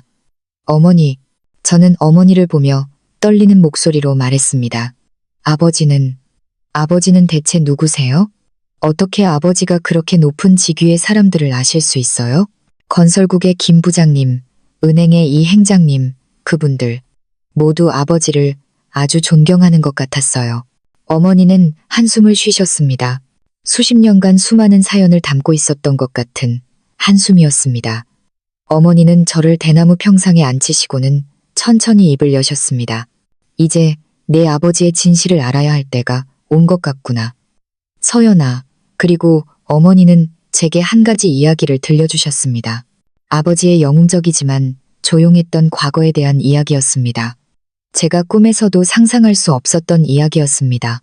알고 보니 아버지, 박진우 선생님은 평범한 농부가 아니셨습니다. 이 시골에서 태어나고 자라셨지만 18살에 입대하셨습니다. 비상한 머리와 용기, 그리고 남다른 배짱으로 아버지는 곧 특수부대, 군의 전략정보부대에 선발되셨습니다. 내 아버지는 어머니가 자랑스러운 목소리로 말씀하셨습니다. 한때 대령이셨단다. 수많은 큰 사건에 참여하셨지. 신문에는 기록되지 않았지만 국가 안보에 매우 중요한 의미를 지닌 조용한 사건들이었어. 여러 신분으로 살아야 했고 수없이 많은 위험과 죽음의 문턱에 직면해야 했지. 그 시절에 아버지는 많은 인맥을 쌓으셨고 많은 후배들을 양성하고 이끄셨어. 방금 전화하신 분들, 김 부장님, 이 행장님, 그리고 다른 분들 모두 아버지의 전우이자 옛 제자들이란다. 그들은 아버지와 함께 생사를 넘나들었고 가장 힘든 시절을 함께 겪었지. 그들의 관계는 단순한 동료애가 아니라 형제의, 사제간의 정, 매우 깊고 단단한 유대감이야. 나라가 완전히 평화로워진 후 어머니가 계속 말씀하셨습니다. 내 아버지는 군에서 더 높은 자리로 승진하거나 중요한 국가기관으로 자리를 옮길 기회가 있었어. 많은 동료들이 그렇게 했지만 네 아버지는 거절하셨단다. 왜요? 제가 놀라서 물었습니다. 너무 지치셨기 때문이야. 어머니가 슬픈 눈빛으로 말씀하셨습니다. 위험 속에서 계산과 지략 싸움 속에서 살았던 세월이 아버지의 기력을 너무 많이 빼앗아갔어. 아버지는 어머니에게 조국을 위해 충분히 헌신했다고 말씀하셨어. 남은 인생은 평범하고 조용한 삶을 살고 싶다고, 논밭으로 돌아가 아내와 자식을 돌보고 싶다고 하셨지. 자식들이 권력과 복잡함이 가득한 환경에서 자라는 것을 원치 않으셨어. 네가 아버지가 누구인지 알게 되면 의지하게 되고 스스로 노력하려는 의지를 잃게 될까봐 두려워하셨단다. 이제야 저는 이해했습니다. 왜 아버지가 그렇게 조용한 삶을 선택하셨는지. 아버지는 제가 평범한 어린 시절을 보내고 아버지의 큰 그늘에 영향을 받지 않는 삶을 살 수 있도록 모든 명예, 지위, 권력을 포기하셨던 것입니다. 아버지의 희생은 정말 위대했습니다. 그럼 그 가죽 수첩은 뭐예요, 어머니? 제가 물었습니다. 그건 아버지의 옛 전우들의 연락처란다. 어머니가 설명하셨습니다. 그들은 어디서 무엇을 하든 함께 싸웠던 시절을 절대 잊지 말자고 약속했어. 필요할 때 항상 서로 돕기로 했지. 내 아버지는 지난 수십 년 동안 단 한 번도 그 수첩을 펼친 적이 없으셨어. 누구에게도 폐를 끼치고 싶지 않으셨지. 하지만 오늘 너를 위해, 아버지가 가장 사랑하는 딸을 위해 그 약속을 깨셔야만 했단다. 저는 말없이 앉아 있었습니다. 다시 눈물이 흘러나왔습니다. 하지만 이번에는 수치심의 눈물이 아니라 자부심과 감동의 눈물이었습니다. 알고 보니 저는 가난한 농부의 딸이 아니었습니다. 저는 영웅의 딸, 평생을 조국에 헌신하고 딸의 평화를 지키기 위해 자신의 명예까지 희생한 늙은 군인의 딸이었습니다. 저는 마당을 내다보며 아버지의 구분 등을 바라보았습니다. 나고해진 갈색 작업복은 대령의 기계, 불의에 결코 굴복하지 않았던 늙은 군인의 기계를 감출 수 없었습니다. 저는 모든 것을 이해했습니다. 아버지가 가진 불가사의한 힘의 근원을 이해했습니다. 그리고 강민준, 그가 인생에서 가장 큰 실수를 저질렀다는 것도 이해했습니다. 그는 단지 약한 여자를 때린 것이 아니었습니다. 그는 영웅의 딸을 짓밟았고 그는 분명히 아주 비싼 대가를 치르게 될 것이었습니다. 아버지의 위대한 비밀을 알게 된 후 제 마음속에는 더 이상 두려움이 남아있지 않았습니다. 대신 이상할 정도로 차분해졌고 위대한 아버지에 대한 절대적인 믿음이 생겼습니다. 저는 더 이상 아무것도 묻지 않았습니다. 저는 그저 조용히 부모님 곁에서 돌보며 기다렸습니다. 아버지가 조용히 만들어낸 폭풍이 제게 너무나 많은 고통을 안겨준 자의 머리 위로 쏟아지기를 기다렸습니다. 그리고 그 폭풍은 천둥 번개를 동반한 요란함이 아니라 조용한 압박으로 다가왔습니다. 늙은 군인의 전화 한 통에서 시작된 보이지 않는 그물이 펼쳐진 것입니다. 그 운명적인 전화 통화 후 첫째 날 도시에서 강민주는 장인에게 한 수 가르쳐줬다는 승리감에 여전히 잠겨 있었습니다. 그는 아마 시골의 늙은이가 자신에게 무엇을 할 수 있겠냐고 생각하고 있었을 겁니다. 그는 여전히 회사에 출근하고 파트너를 만나고 앞으로 있을 큰 프로젝트와 막대한 이익을 꿈꾸고 있었습니다. 하지만 첫 번째 이상, 징후가 나타났습니다. 민준의 성도 건설이 시공 중인 신도시 프로젝트의 대형 발주처에서 갑자기 긴급 회의를 요청하는 전화가 걸려왔습니다. 회의에서 그들은 불시 품질 점검을 통해 민준의 회사가 계약서에 명시된 기준과 다른 건축, 자재를 사용했다는 사실을 발견했다고 통보했습니다. 구체적으로는 시멘트 강도가 낮고 철근이 더 가늘었습니다. 이것은 전체 구조물의 안전에 영향을 미칠 수 있는 매우 심각한 위반이었습니다. 민주는 그 자리에 얼어붙었습니다. 그는 이것이 사실이라는 것을 알고 있었습니다. 공사비를 빼돌리고 자재를 아끼는 것은 이익을 극대화하기 위해 그가 자주 사용하던 수법이었습니다. 하지만 지금까지는 그가 구축한 인맥과 뇌물 덕분에 모든 일이 순조롭게 넘어갔습니다. 왜 이번에는 이렇게 예고도 없이 엄격하게 점검을 한 것일까? 그는 해명하려고 애썼고 예전에 수법을 쓰려고 했지만 이번에 발주처는 매우 강경한 태도를 보였습니다. 그들은 민준의 회사의 모든 손해를 배상하라고 요구했을 뿐만 아니라 일방적으로 계약을 해지하고 성도 건설의 부실한 능력과 부정직함에 대해 건설교통부에 정식으로 공문을 보내 경고하겠다고 선언했습니다. 큰 계약을 잃은 것은 이미 큰 타격이었지만 민주는 여전히 안일하게 생각했습니다. 그는 이것이 단지 우발적인 사고, 연초의 불운이라고 생각했습니다. 그는 이것이 조여오는 보이지 않는 그물의 첫 번째 코에 불과하다는 것을 전혀 알지 못했습니다. 둘째 날, 민준의 악몽이 본격적으로 시작되었습니다. 이른 아침, 그가 막 회사에 도착했을 때 국세청 조사팀이 이미 기다리고 있었습니다. 그들은 지난 3년간의 회사, 재무활동에 대한 전면적인 세무조사를 실시하겠다고 통보했습니다. 또다시 민주는 망연자실했습니다. 그는 자신의 회사 회계장부에 수많은 허점, 가짜 영수증, 유령 경비, 탈세 행위가 있다는 것을 알고 있었습니다. 모든 것이 그와 회계팀장에 의해 정교하게 이루어졌습니다. 하지만 그가 항상 세심하게 관리해왔던 국세청이 왜 이렇게 갑자기 인정사정 없이 나서는 것일까? 세무조사는 매우 강도 높게 진행되었습니다. 그들은 장부 한 장 한 장을 넘기고 영수증 하나하나를 확인했으며 위반 사항들이 드러나기 시작했습니다. 막대한 세금 추징과 심지어 형사 책임 추궁의 위험이 민준의 머리 위를 맴돌고 있었습니다. 동시에 또 다른 공격이 닥쳐왔습니다. 민준의 회사가 운영 자금을 유지하기 위해 큰 대출을 받은 아시아은행에서 갑자기 긴급 통보를 보내왔습니다. 그들은 사업 위험과 기업 신용에 관한 신용계약 조항을 근거로 성도건설이 대형 파트너로부터 계약 해지를 당했다는 정보를 바탕으로 민준에게 일주일 내에 모든 대출금을 조기 상환하라고 요구했습니다. 이것이 바로 치명타였습니다. 민준과 같은 건설회사는 항상 자금 순환을 위해 큰 자본이 필요했습니다. 모든 수입원이 막힌 상태에서 즉시 막대한 빚을 갚아야 한다는 것은 사형 선고나 다름없었습니다. 민준은 그가 그토록 많은 노력과 돈을 들여 친밀한 관계를 구축했던 은행장, 이 행장에게 미친 듯이 전화를 걸었습니다. 하지만 이번에 그에게 돌아온 것은 비서의 차가운 목소리뿐이었습니다. 죄송합니다, 대표님. 행장님께서 지금 회의 중이시라 전화를 받으실 수 없습니다. 보이지 않는 그물은 사방에서 조여왔습니다. 대형 파트너들은 회사의 신용도를 이유로 일제히 계약을 취소했습니다. 은행은 빚 독촉을 하고 세무당국은 압박을 가했습니다.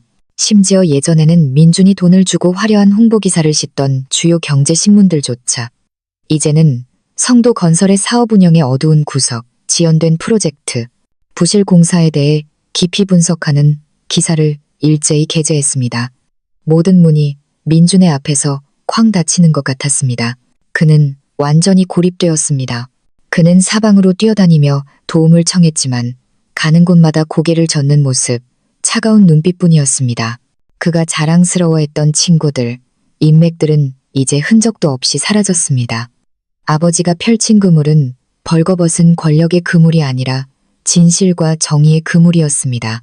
아버지는 단지 그의 제자들, 동료들에게 절차대로, 법대로 하라고 요구했을 뿐이었고 바로 그 절차대로가 사기와 편법으로 사업을 하던 기업의 민낯을 벗겨냈습니다. 민준의 회사는 본래 부실한 사기의 토대 위에 세워졌기 때문에 진실의 압력을 견딜 수 없었습니다. 그리고 저는 시골집에서 친구들이 보내주는 뉴스 기사를 통해 이 모든 것을 조용히 지켜볼 뿐이었습니다. 저는 통쾌하지도 기쁘지도 않았습니다. 그저 씁쓸함을 느꼈습니다. 이것이 오만함과 폭력, 그리고 아버지의 사랑을 얕본 것에 대한 대가였습니다. 셋째 날, 모든 것이 정말로 무너진 날이었습니다. 완전하고 돌이킬 수 없는 붕괴였습니다. 이틀간의 폭풍우에 시달려 이미 구멍난 배와 같았던 강민준의 성도건설은 마침내 완전히 침몰했습니다. 그날 이른 아침 그가 회사에 도착했을 때 혼란스러운 광경이 눈앞에 펼쳐졌습니다. 수개월간 임금이 체불된 수십 명의 노동자들이 회사 정문 앞에 모여 현수막을 들고 돈을 달라고 외치고 있었습니다. 채권자들, 건축 자재 공급업체들도 몰려와 사무실을 포위하고 민준에게 즉시 연체된 빚을 갚으라고 요구했습니다. 민준은 수중에 돈 한 푼 없이 사무실에 숨어 감히 얼굴을 내밀지 못했습니다. 그는 미친 듯이 어머니에게 전화를 걸어 도움을 청했습니다. 최 여사는 아들의 상황을 전해 듣고 마찬가지로 공황 상태에 빠졌습니다. 그녀는 서둘러 모아둔 모든 금은보와 심지어 살고 있는 집의 등기 권리증까지 담보로 잡히고 아들을 구하기 위해 돈을 마련하려 했습니다. 하지만 그 돈은 민준의 회사가 짊어진 막대한 빚에 비하면 새 발의 피에 불과했습니다. 다른 빚은 고사하고 은행 빚의 일부도 갚기에 부족했습니다. 절망한 민준은 마지막 탈출구를 생각했습니다. 그는 제게 전화를 걸었습니다. 그의 번호가 화면에 뜨는 것을 보고 저는 전화를 받지 않았습니다. 하지만 그는 끈질기게 계속해서 전화를 걸었습니다. 마침내 저는 통화 버튼을 눌렀습니다. 여보세요. 제 목소리는 차가웠습니다. 서연아, 나 좀 살려줘. 저쪽에서 들려오는 민준의 목소리는 절망감에 떨리고 있었고 3일 전에 오만하고 도전적인 목소리와는 완전히 달랐습니다. 회사가 망하게 생겼어. 너 돈 좀 있지? 나한테 좀 빌려줄 수 없을까? 제발, 제발 부탁할게. 나중에 몇 배, 몇십 배로 갚을게. 그는 여전히 제가 예전의 박서연이라고 생각하고 있었습니다. 그를 위해 모든 것을 희생할 준비가 되어 있는 온화하고 순종적인 아내. 저는 그저 웃었습니다. 차갑고 비웃음 가득한 웃음이었습니다. 돈 없어요. 그리고 있다 해도 저를 때리고 모욕하고 제 부모님까지 무시한 사람에게 왜 빌려줘야 하죠? 서연아, 내가 잘못했어. 미안해. 이번 한 번만 용서해줘. 제발 이번 한 번만. 그가 애원했습니다. 용서요? 제 목소리가 단호해졌습니다. 기억 안 나요? 강민준 씨. 3일 전에 우리 아버지한테 뭐라고 했어요? 딸 교육을 못 시켰으면 자기가 시키겠다고 했죠. 제가 당신 아내니까 당신한테 권리가 있다고 했잖아요. 그럼 이제 그 권리를 써서 스스로를 구해보시죠. 저한테는 더 이상 전화하지 마세요. 말을 마치고 저는 그가 더 이상 한마디도 할 기회를 주지 않고 전화를 끊었습니다. 그것이 민준의 마지막 희망을 꺼뜨린 마지막 한 방울이었습니다. 그날 오후 그는 파산을 선언해야 했습니다. 성도건설, 그의 자부심, 평생의 사업이 공식적으로 사라졌습니다. 민준은 파산해서 빈털터리가 되었을 뿐만 아니라 은행 빚, 파트너 빚, 노동자 임금, 그리고 마지막 며칠 동안 급하게 빌린 사채까지 포함한 막대한 빚을 짊어지게 되었습니다. 그의 가장 가치 있는 자산이었던 저택은 은행에 의해 압류되었습니다. 고급 승용차도 채권자들이 와서 가져갔습니다. 순식간에 비단 옷을 입고 살던 성공한 대표에서 강민주는 빈털터리, 빚더미에 앉은 신세가 되었습니다. 그와 그의 어머니 최 여사는 저택에서 쫓겨나 머물 곳조차 없게 되었습니다. 민준의 몰락은 단 3일 만에 일어났습니다. 너무나 빠르고 너무나 갑작스러운 몰락에 모든 사람이 경악했습니다. 아무도 성장 가도에 있던 회사가 왜 그렇게 불가사의하게 무너질 수 있었는지 설명할 수 없었습니다. 그들은 단지 불운 시대를 탓할 수밖에 없었습니다. 오직 저와 제 아버지만이 그것이 불운이 아니라 징벌이라는 것을 알았습니다. 조용하지만 매우 잔혹하게 집행된 징벌이었습니다. 그것은 폭력과 오만, 그리고 아버지의 사랑에 도전한 대가였습니다. 민준의 회사가 파산했다는 소식을 들었을 때 저는 전혀 기쁘거나 통쾌하지 않았습니다. 그저 공허함을 느꼈습니다. 모든 것이 끝났습니다. 하지만 이것이 정말로 끝일까? 권력에 익숙해진 자가 막다른 길에 몰렸을 때 과연 순순히 패배를 받아들일까? 제 마음속에 불길한 예감이 스쳐 지나갔습니다. 저의 불길한 예감은 금세 현실이 되었습니다. 강민준처럼 권력과 자만의 정점에서 살아온 사람은 결코 쉽게 실패를 받아들이지 않을 것입니다.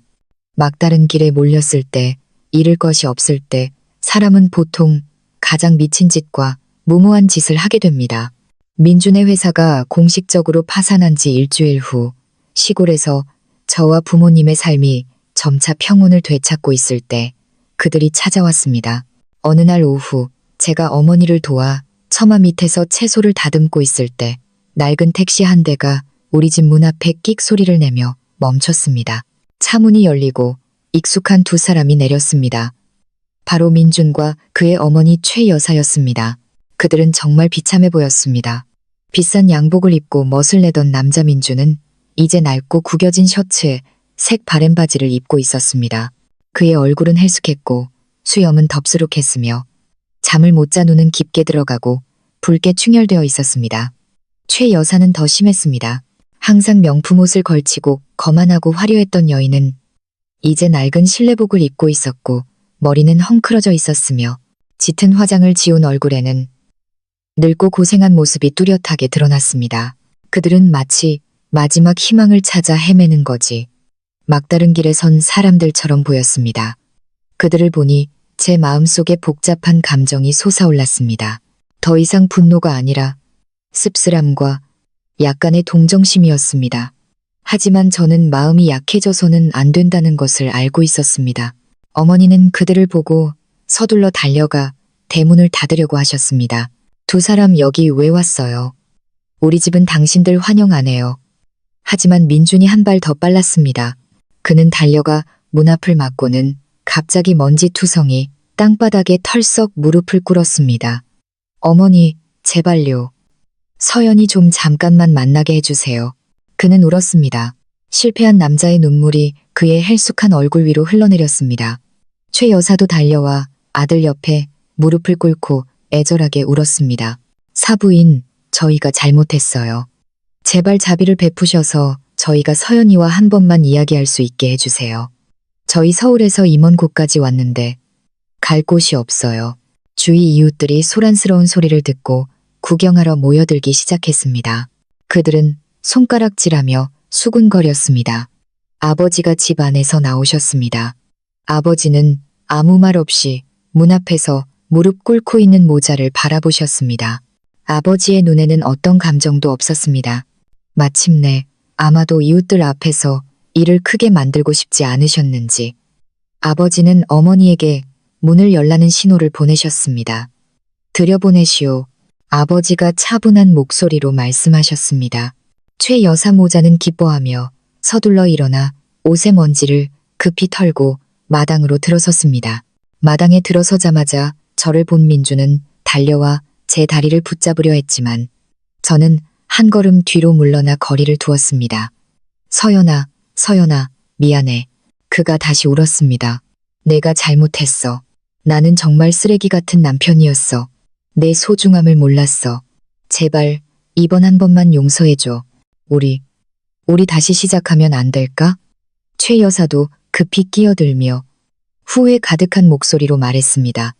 그래, 서연아, 다 내 잘못이다. 내가 어리석어서 너한테 잘해주지 못했어.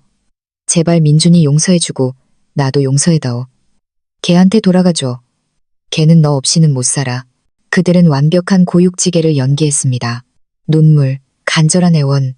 예전에 저였다면 아마 마음이 약해져서 그들이 진심으로 후회한다고 믿었을지도 모릅니다.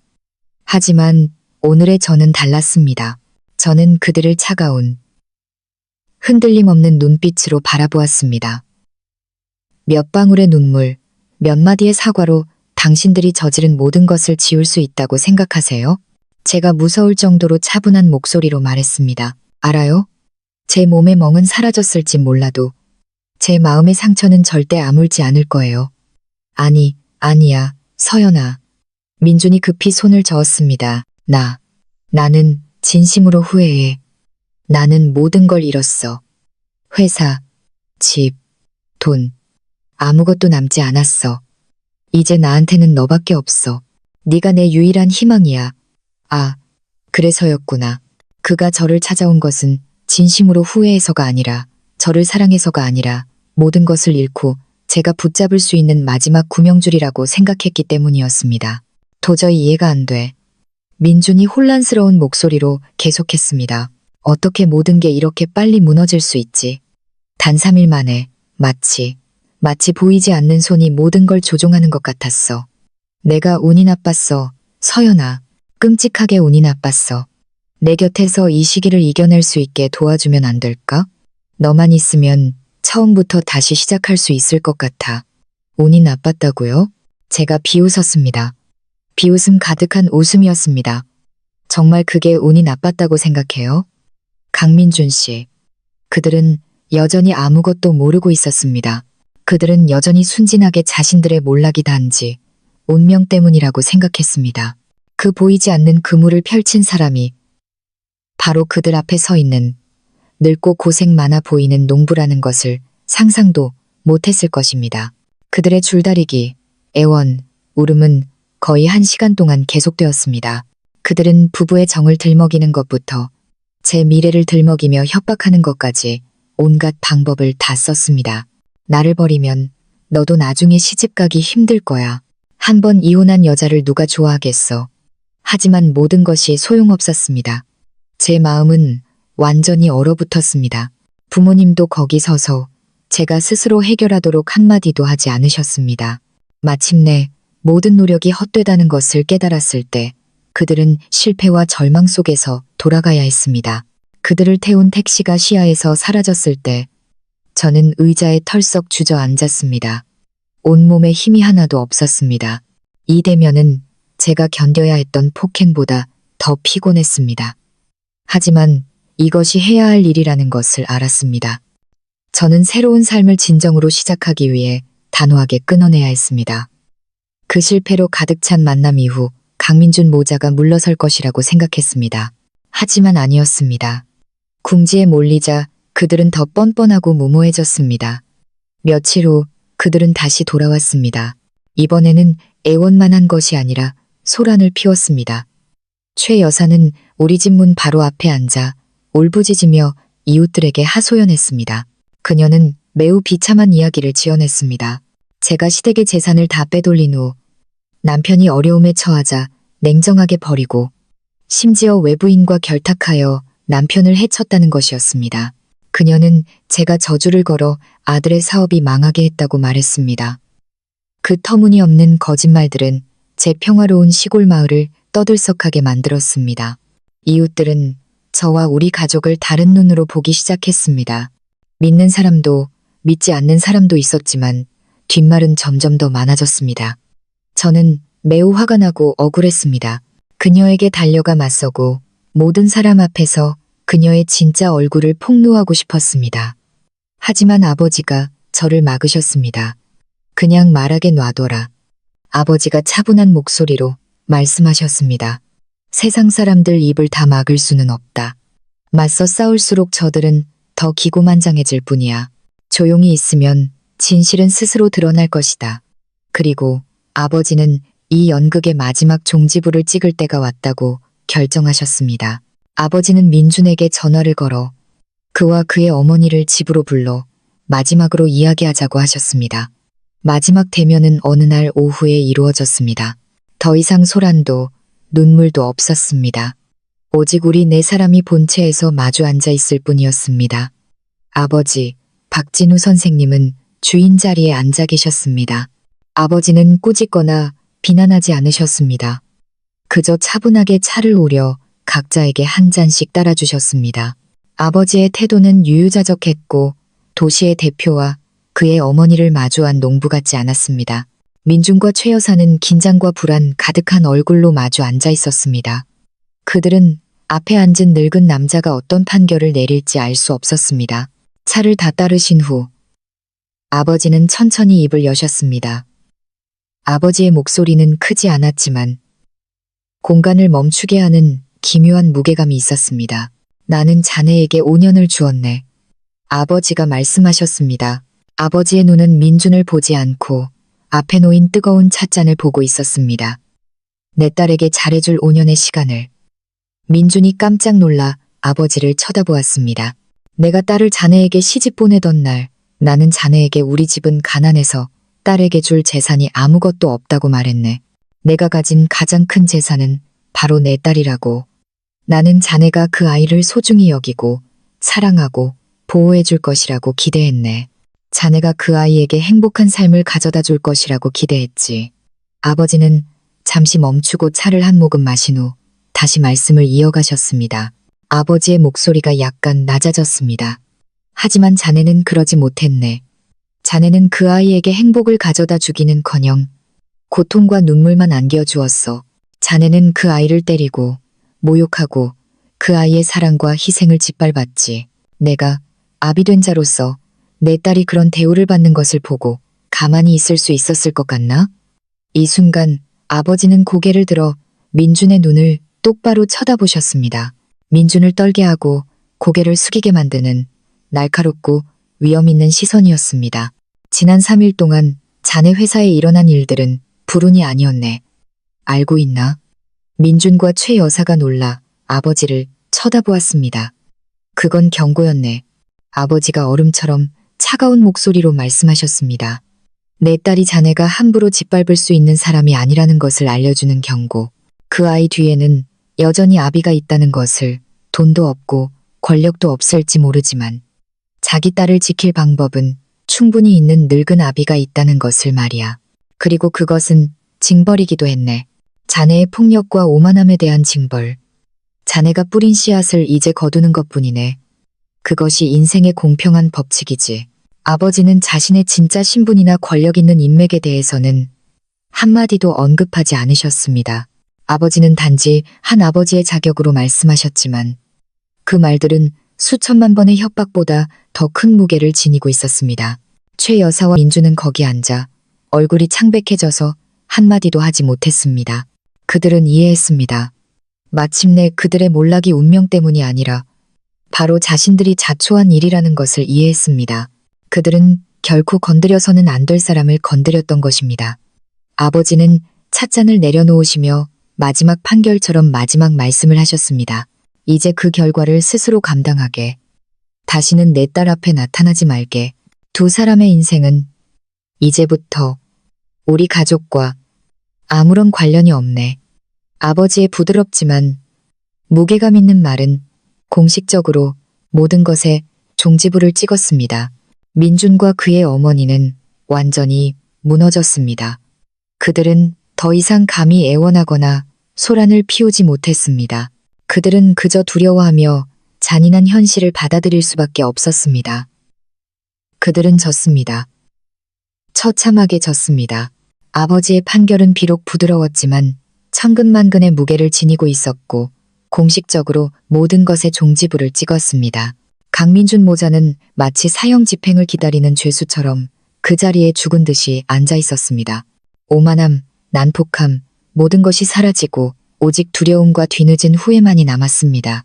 그들은 눈앞에 고생 많고 과묵한 농부가 자신들이 생각했던 것처럼 결코 단순한 사람이 아니라는 것을 깨달았습니다.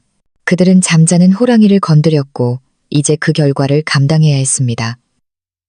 숨막히는 침묵이 한참 흐른 후 민준이 먼저 움직였습니다. 그는 천천히 일어나더니 갑자기 아버지 앞에 털썩 무릎을 꿇었습니다. 아니, 아버님, 제가 잘못했습니다. 저는 쓰레기 같은 놈, 짐승 같은 놈입니다. 제가 서연이의 소중함을 모르고 그녀에게 못되게 굴었습니다. 제발, 아버님, 저를 용서해 주십시오. 제가 잘못을 바로잡고 다시 시작할 기회를 주십시오. 그는 울었습니다. 두려움과 절망의 눈물이 그의 헬쑥한 얼굴 위로 흘러내렸습니다. 최 여사도 서둘러 따라 무릎을 꿇었습니다. 사돈어른, 제발요. 제 잘못입니다. 제가 아들을 잘못 가르쳤습니다. 제가 그 애를 감싸고 비호했습니다. 제발 자비를 베푸셔서 저희 모자를 이번 한 번만 용서해 주십시오. 저희는 모든 것을 잃었습니다. 저희를 막다른 길로 몰지 말아 주십시오. 그들은 다시 고육지계를 연기했습니다. 하지만 이번에는 저를 붙잡기 위해서가 아니라 아버지의 관용을 구하기 위해서였습니다. 하지만 아버지는 그저 차분하게 차를 마시며 앉아 계셨고 조금의 흔들림도 없으셨습니다. 아버지는 그들을 일으켜주지도 한마디도 하지 않으셨습니다. 이때의 아버지의 침묵은 어떤 판결보다 더 무서웠습니다. 아버지가 반응이 없자 그들은 다시 제게로 향했습니다. 서연아, 네가 아버지한테 나 대신 한마디만 해줘. 민준이 기어와 제 다리를 붙잡으려 했습니다. 네가 나를 용서했다고 말해줘. 응, 지금 너만이 나를 도울 수 있어. 저는 한 걸음 뒤로 물러나 그의 손길을 피했습니다. 저는 그를 보았습니다. 한때 제 남편이었고 평생 저를 사랑하겠다고 맹세했던 남자를 제 마음에는 더 이상 어떤 파문도 일지 않았습니다. 사랑도 증오도 남지 않았고 오직 차가운 무관심만이 남았습니다. 저는 이제 제 손으로 모든 것을 끝내야 할 때라는 것을 알았습니다. 저는 집 안으로 들어갔다가 다시 나왔습니다. 제 손에는 서류 뭉치가 들려 있었습니다. 저는 다가가서 그것을 민준 바로 앞에 탁자 위에 놓았습니다. 나를 도와달라고요? 그렇죠? 제가 이상할 정도로 차분한 목소리로 말했습니다. 좋아요. 도와줄게요. 여기에 서명하세요. 민준과 최 여사가 고개를 들어 쳐다보았습니다.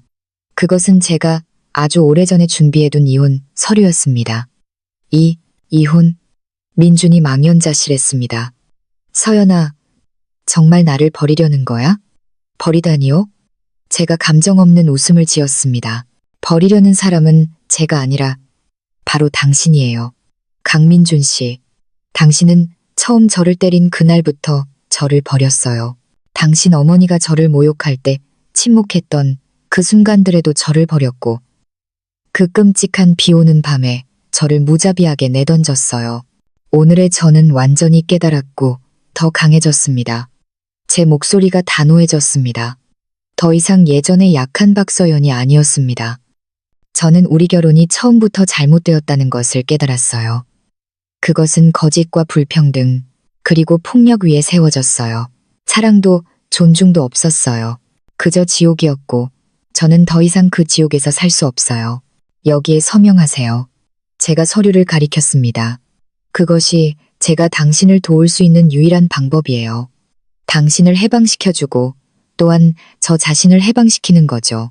민주는 서류를 보다가 다시 저를 쳐다보았습니다. 눈에는 애원과 미련이 가득했습니다. 서연아, 제발. 내가 잘못했어. 내가 변할게. 약속할게. 마지막 기회를 한 번만 줘. 기회요? 제가 다시 웃었습니다. 저는 당신에게 너무 많은 기회를 줬어요. 민준 씨. 제 5년, 제 청춘의 5년을 줬어요. 하지만 당신은 뭘 했죠? 그저 그것을 짓밟기만 했잖아요. 이제 더 이상 기회는 없어요. 모든 것은 끝났어요. 최 여사는 아들이 모든 것을 잃을 위기에 처하자 소리쳤습니다. 박서연, 이 독사 같은 년, 네가 내 애비랑 짜고 내 아들을 해치고 우리 집안을 망쳐놨어. 너 무사하지 못할 줄 알아. 닥치시오. 처음부터 침묵을 지키시던 아버지가 이때 책상을 세게 내리치셨습니다. 쾅하는 소리에 모자는 깜짝 놀라 입을 다물었습니다. 당신이 아직도 그런 말을 할 자격이 있소? 당신 아들이 이 지경이 된 게 누구 때문인데? 당신의 비호와 용인 때문이요. 당신의 탐욕과 똑함 때문이지. 당신은 내 딸을 탓할 자격이 없소. 그리고 아버지는 제게로 몸을 돌려 목소리가 더 부드러워졌습니다. 서연아, 너는 안으로 들어가 있거라. 이 일은 아버지가 마무리 짓겠다. 저는 고개를 끄덕이고 몸을 돌려 안으로 들어갔습니다. 그 두 사람의 얼굴을 단 1초도 더 보고 싶지 않았습니다. 밖에서 아버지의 강철 같은 목소리만 들려왔습니다. 민준, 내가 말해두지. 내 딸은 자네에게 너무 관대했던 거야. 나 같았으면 자네가 그 아이에게 저지른 짓 때문에 단지 파산으로 끝나지는 않았을 걸세. 그 서류에 서명하게. 그것이 자네가 무사할 수 있는 유일한 길이네. 그렇지 않으면 자네에게 또 무슨 일이 일어날지 장담할 수 없네. 아버지의 말은 직접적인 협박은 아니었지만 천근만근의 무게를 지니고 있었습니다. 아무것도 남지 않은 민주는 더 이상 미련을 두거나 흥정할 자격이 없었고 마침내 운명을 받아들여야 했습니다. 잠시 후 아버지가 들어오셨습니다. 아버지의 손에는 두 사람의 서명이 모두 담긴 이혼 서류가 들려 있었습니다. 다 끝났다, 딸아. 아버지가 약간 피곤한 목소리로 말씀하셨습니다. 이제부터 너는 정말로 자유다. 저는 민준의 휘갈겨 쓴 서명을 보며 마음이 공허해졌습니다. 결혼이 끝났고 제 인생의 낡은 장이 닫혔습니다. 승리자의 기쁨도 패배자의 고통도 없었습니다. 오직 이상한 평온만이 있었습니다. 저는 이제부터 제 인생이 새로운 장으로 넘어갈 것이라는 것을 알았습니다. 그곳에는 더 이상 폭행도 서름의 눈물도 없고 오직 햇살과 미소만이 있을 것이라는 것을. 강민준의 서명이 담긴 이혼 서류는 제 지옥 같은 결혼 생활에 공식적으로 종지부를 찍었습니다. 이후 절차는 아버지의 변호사를 통해 신속하게 처리되었습니다. 제가 법원으로부터 공식적으로 자유로운 여성이 되었음을 인정하는 결정을 받은 날, 제 마음에는 어떤 파문도 일지 않았습니다. 모든 것이 너무나 평온하게 진행되었고 마치 긴 악몽이 마침내 끝나고 깨어난 것 같았습니다. 저는 서울로 돌아가지 않았습니다. 시골에 남아 부모님과 함께 살기로 결심했습니다. 수많은 방황과 풍파 끝에 저는 제 작은 집, 부모님의 사랑의 품보다 더 평화롭고 안전한 곳은 없다는 것을 깨달았습니다. 저는 결혼 전에 일하면서 모아두었던 적은 돈으로 부모님 집을 수리하고 몇 가지 편리한 가전제품을 더 사들였습니다. 저는 또한 마을 아이들을 위해 집에서 작은 공부방을 열었습니다. 일은 많은 돈을 벌어다 주지는 않았지만 제게 기쁨을 주었고 제가 유익하게 살고 있다는 느낌을 주었습니다. 매일 아이들의 웃음소리와 책 읽는 소리를 들으며 제 마음은 이상하게 따뜻하고 평온해졌습니다. 제 삶은 그렇게 조용히 흘러갔습니다. 제 몸의 상처는 점차 아물었고 영혼의 상처는 아마도 완전히 사라지지는 않겠지만 더 이상 날씨가 굳을 때마다 쑤시지는 않았습니다. 저는 과거와 함께 사는 법을 배웠습니다. 자책하기 위해서가 아니라 항상 강해지고 현재의 삶을 소중히 여겨야 한다는 것을 스스로에게 상기시키기 위해서였습니다. 가끔 민준과 그의 가족에 대한 소식을 듣게 되었습니다. 파산과 이혼 후 민준은 남은 것을 모두 팔아 빚을 갚아야 했습니다. 그는 막노동을 하며 힘들고 고된 삶을 살아야 했습니다. 그의 어머니 최 여사도 큰 충격 후에 병이 들어 건강이 날로 약해졌다고 합니다. 그들은 자신들이 저지른 일에 대해 너무나 비싼 대가를 치러야 했습니다. 저는 그 소식을 듣고도 조금도 통쾌하지 않았습니다. 그저 인생의 인과응보 법칙에 대한 씁쓸함만 느꼈습니다. 안녕하세요, 청취자 여러분. 이렇게 박서연 씨의 눈물과 고통으로 가득 찼던 여정이 마침내 끝을 맺었습니다. 이 길을 저와 함께 끝까지 걸어주시고 그녀가 폭행 아래 어두운 밤을 지새우고 가장 가까운 사람에게 배신당해 극도의 수치심을 느끼고 마침내 아버지의 사랑이라는 안식처를 찾아 폭발하는 순간까지 함께해 주셔서 감사합니다. 모든 것이 지나가고 풍파가 멎고 서연 씨에게 고향의 평온한 하늘을 돌려주었을 때 아마도 이야기 속 인물뿐만 아니라 우리 청취자들 모두 일어난 모든 일에 대해 조용히 성찰하는 시간을 가질 것입니다. 이 이야기는 단순히 가정폭력에 대한 이야기도 권력 있는 아버지의 극적인 역전극도 아닙니다.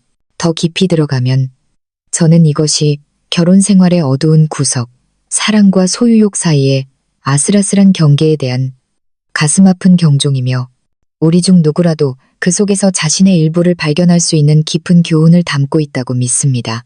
그리하여 우리는 자신과 주변 사람들의 삶을 더 안전하고 더 좋고 더 인간적으로 만드는 귀중한 가치를 이끌어낼 수 있습니다.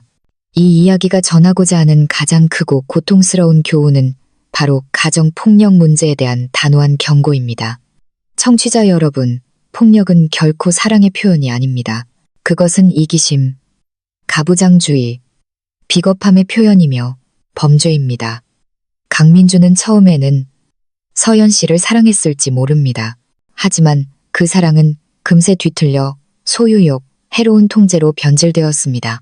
그는 매로 아내를 가르칠 권리, 자신이 맹세했던 여자의 몸에 분노를 표출할 권리가 자신에게 있다고 생각했습니다. 시어머니의 말, 걔가 아직 널 사랑하니까 때리는 거야는 우리 사회에 여전히 존재하는 가장 해롭고 위험한 생각 중 하나입니다. 어떤 사랑도 멍과 눈물, 두려움으로 표현되지 않습니다. 그것은 사랑이 아니라 고문입니다. 여성의 침묵, 인내는 화목을 지키고 남편을 붙잡는 방법이 아닙니다.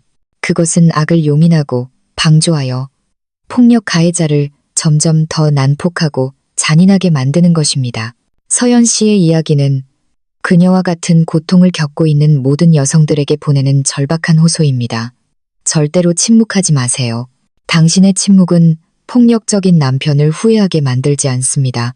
그저 자신의 행동이 용납된다고 생각하게 만들 뿐입니다. 용감하게 목소리를 내세요. 가족, 친구, 사회단체, 그리고 법의 도움을 구하세요. 당신은 결코 혼자가 아니며 존중과 안전 속에서 매와 눈물 없는 삶을 살 자격이 있습니다. 폭력적인 남편을 떠나는 것은 실패가 아닙니다.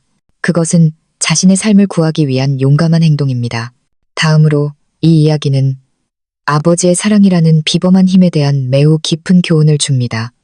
서연 씨의 아버지 박진우 선생님은 정말 특별한 인물입니다.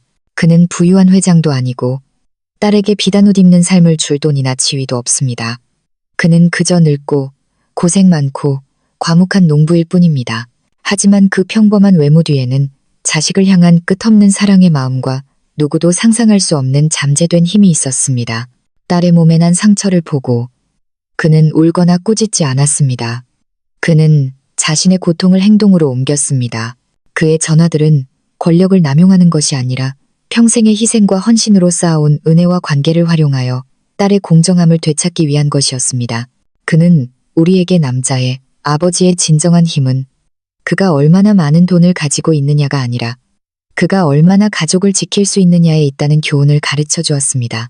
아버지의 사랑은 때로 달콤한 말 대신 조용한 행동으로 표현됩니다. 아버지의 낡은 옷, 자식의 손에 급히 쥐어주는 몇 푼의 돈, 그리고 딸이 상처받았을 때의 무서운 침묵. 이 모든 것이 위대한 사랑의 다른 표현들입니다. 이 이야기는 또한 자식된 우리에게 주는 교훈이기도 합니다. 때로 우리는 자신의 삶에 바빠서 부모님이 걱정하실까봐 자신의 고통을 숨깁니다.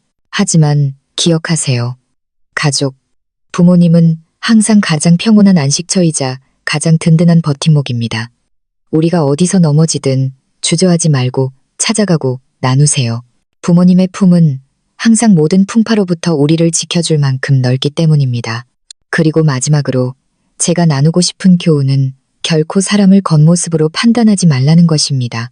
강민준과 그의 어머니는 서연 씨의 아버지를 무시하는 치명적인 실수를 저질렀습니다.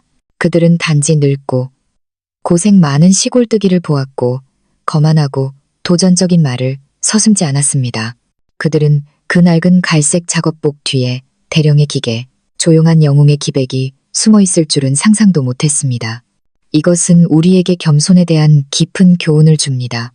아무리 평범해 보이는 사람이라도 절대로 성급하게 판단하거나 무시하지 마세요. 우리는 그들이 어떤 일을 겪었는지, 어떤 관계를 맺고 있는지, 그리고 어떤 잠재된 힘을 가지고 있는지 결코 알 수 없기 때문입니다. 진정으로 강하고 배짱 있는 사람은 보통 겉으로 드러내지 않습니다.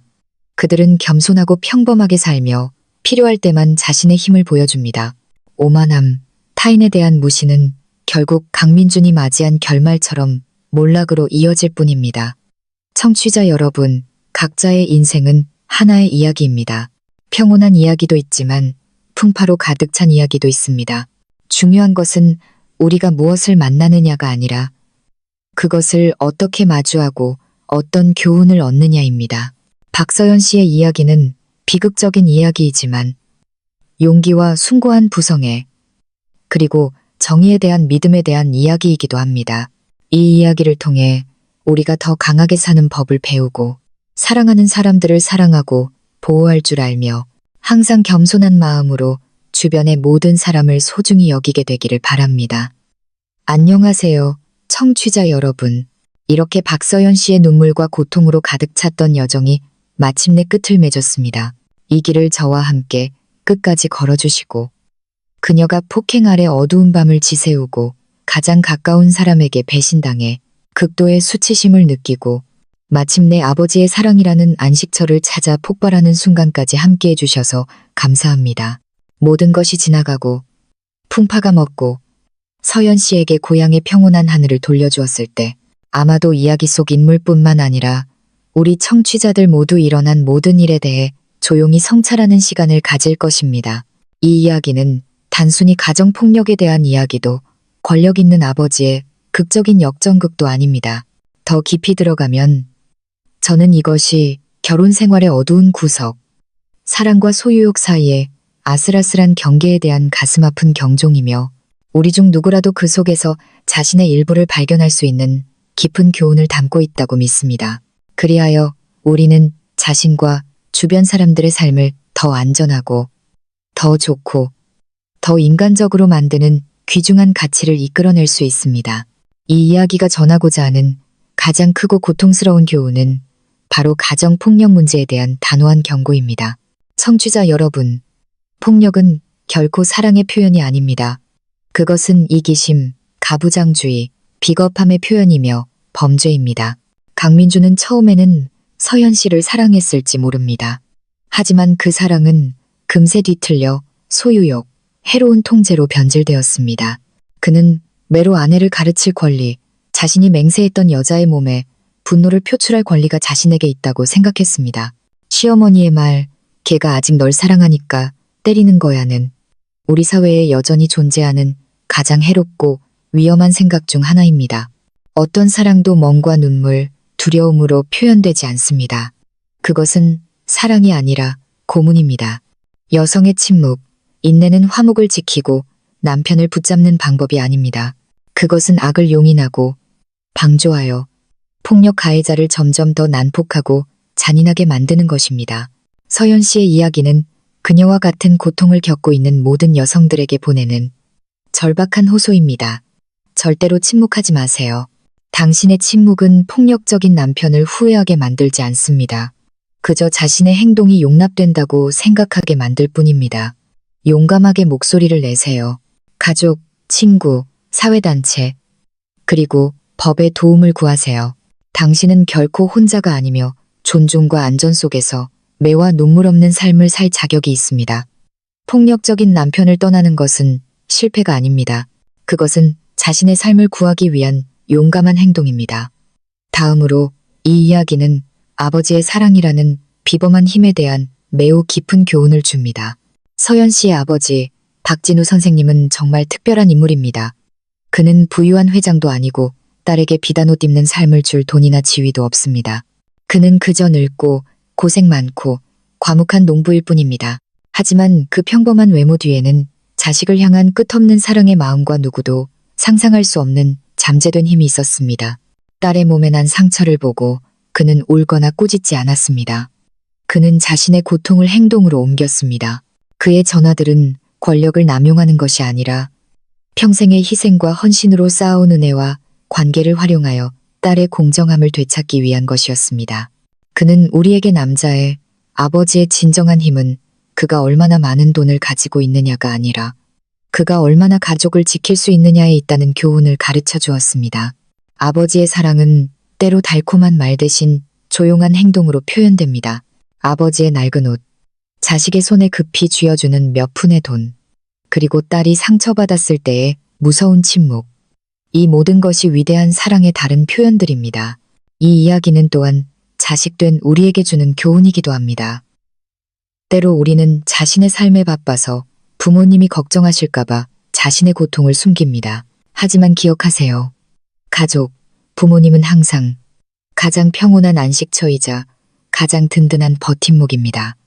우리가 어디서 넘어지든 주저하지 말고 찾아가고 나누세요. 부모님의 품은 항상 모든 풍파로부터 우리를 지켜줄 만큼 넓기 때문입니다.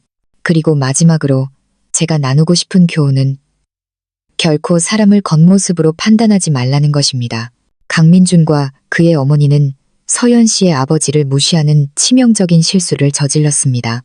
그들은 단지 늙고 고생 많은 시골뜨기를 보았고 거만하고 도전적인 말을 서슴지 않았습니다. 그들은 그 낡은 갈색 작업복 뒤에 대령의 기계, 조용한 영웅의 기백이 숨어 있을 줄은 상상도 못했습니다. 이것은 우리에게 겸손에 대한 깊은 교훈을 줍니다. 아무리 평범해 보이는 사람이라도 절대로 성급하게 판단하거나 무시하지 마세요.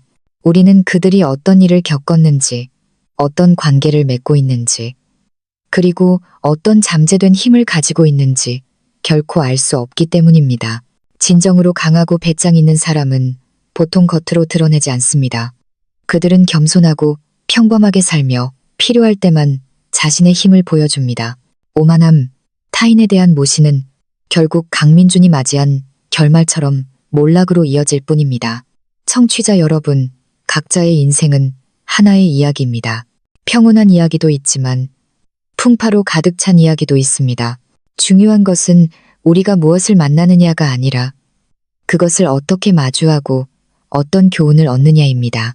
박서연 씨의 이야기는 비극적인 이야기이지만 용기와 숭고한 부성애, 그리고 정의에 대한 믿음에 대한 이야기이기도 합니다. 이 이야기를 통해 우리가 더 강하게 사는 법을 배우고 사랑하는 사람들을 사랑하고 보호할 줄 알며 항상 겸손한 마음으로 주변의 모든 사람을 소중히 여기게 되기를 바랍니다. 청취자 여러분께서 방금 들으신 이야기는 하나의 아이디어를 바탕으로 구성된 완전한 허구입니다. 등장인물, 사건, 그리고 세부 사항은 모두 상상의 산물이며 특정 개인이나 단체를 지칭하지 않습니다. 이 이야기의 유일한 목적은 삶, 결혼, 그리고 가족에 대한 교육적인 교훈과 인간적인 가치를 전달하는 것입니다. 만약 우연히 일치하는 부분이 있다면 그것은 순전히 우연입니다. 여러분의 이해에 진심으로 감사드립니다. 이 이야기를 끝까지 들어주신 청취자 여러분께 감사드립니다. 안녕히 계십시오. 다시 뵙겠습니다.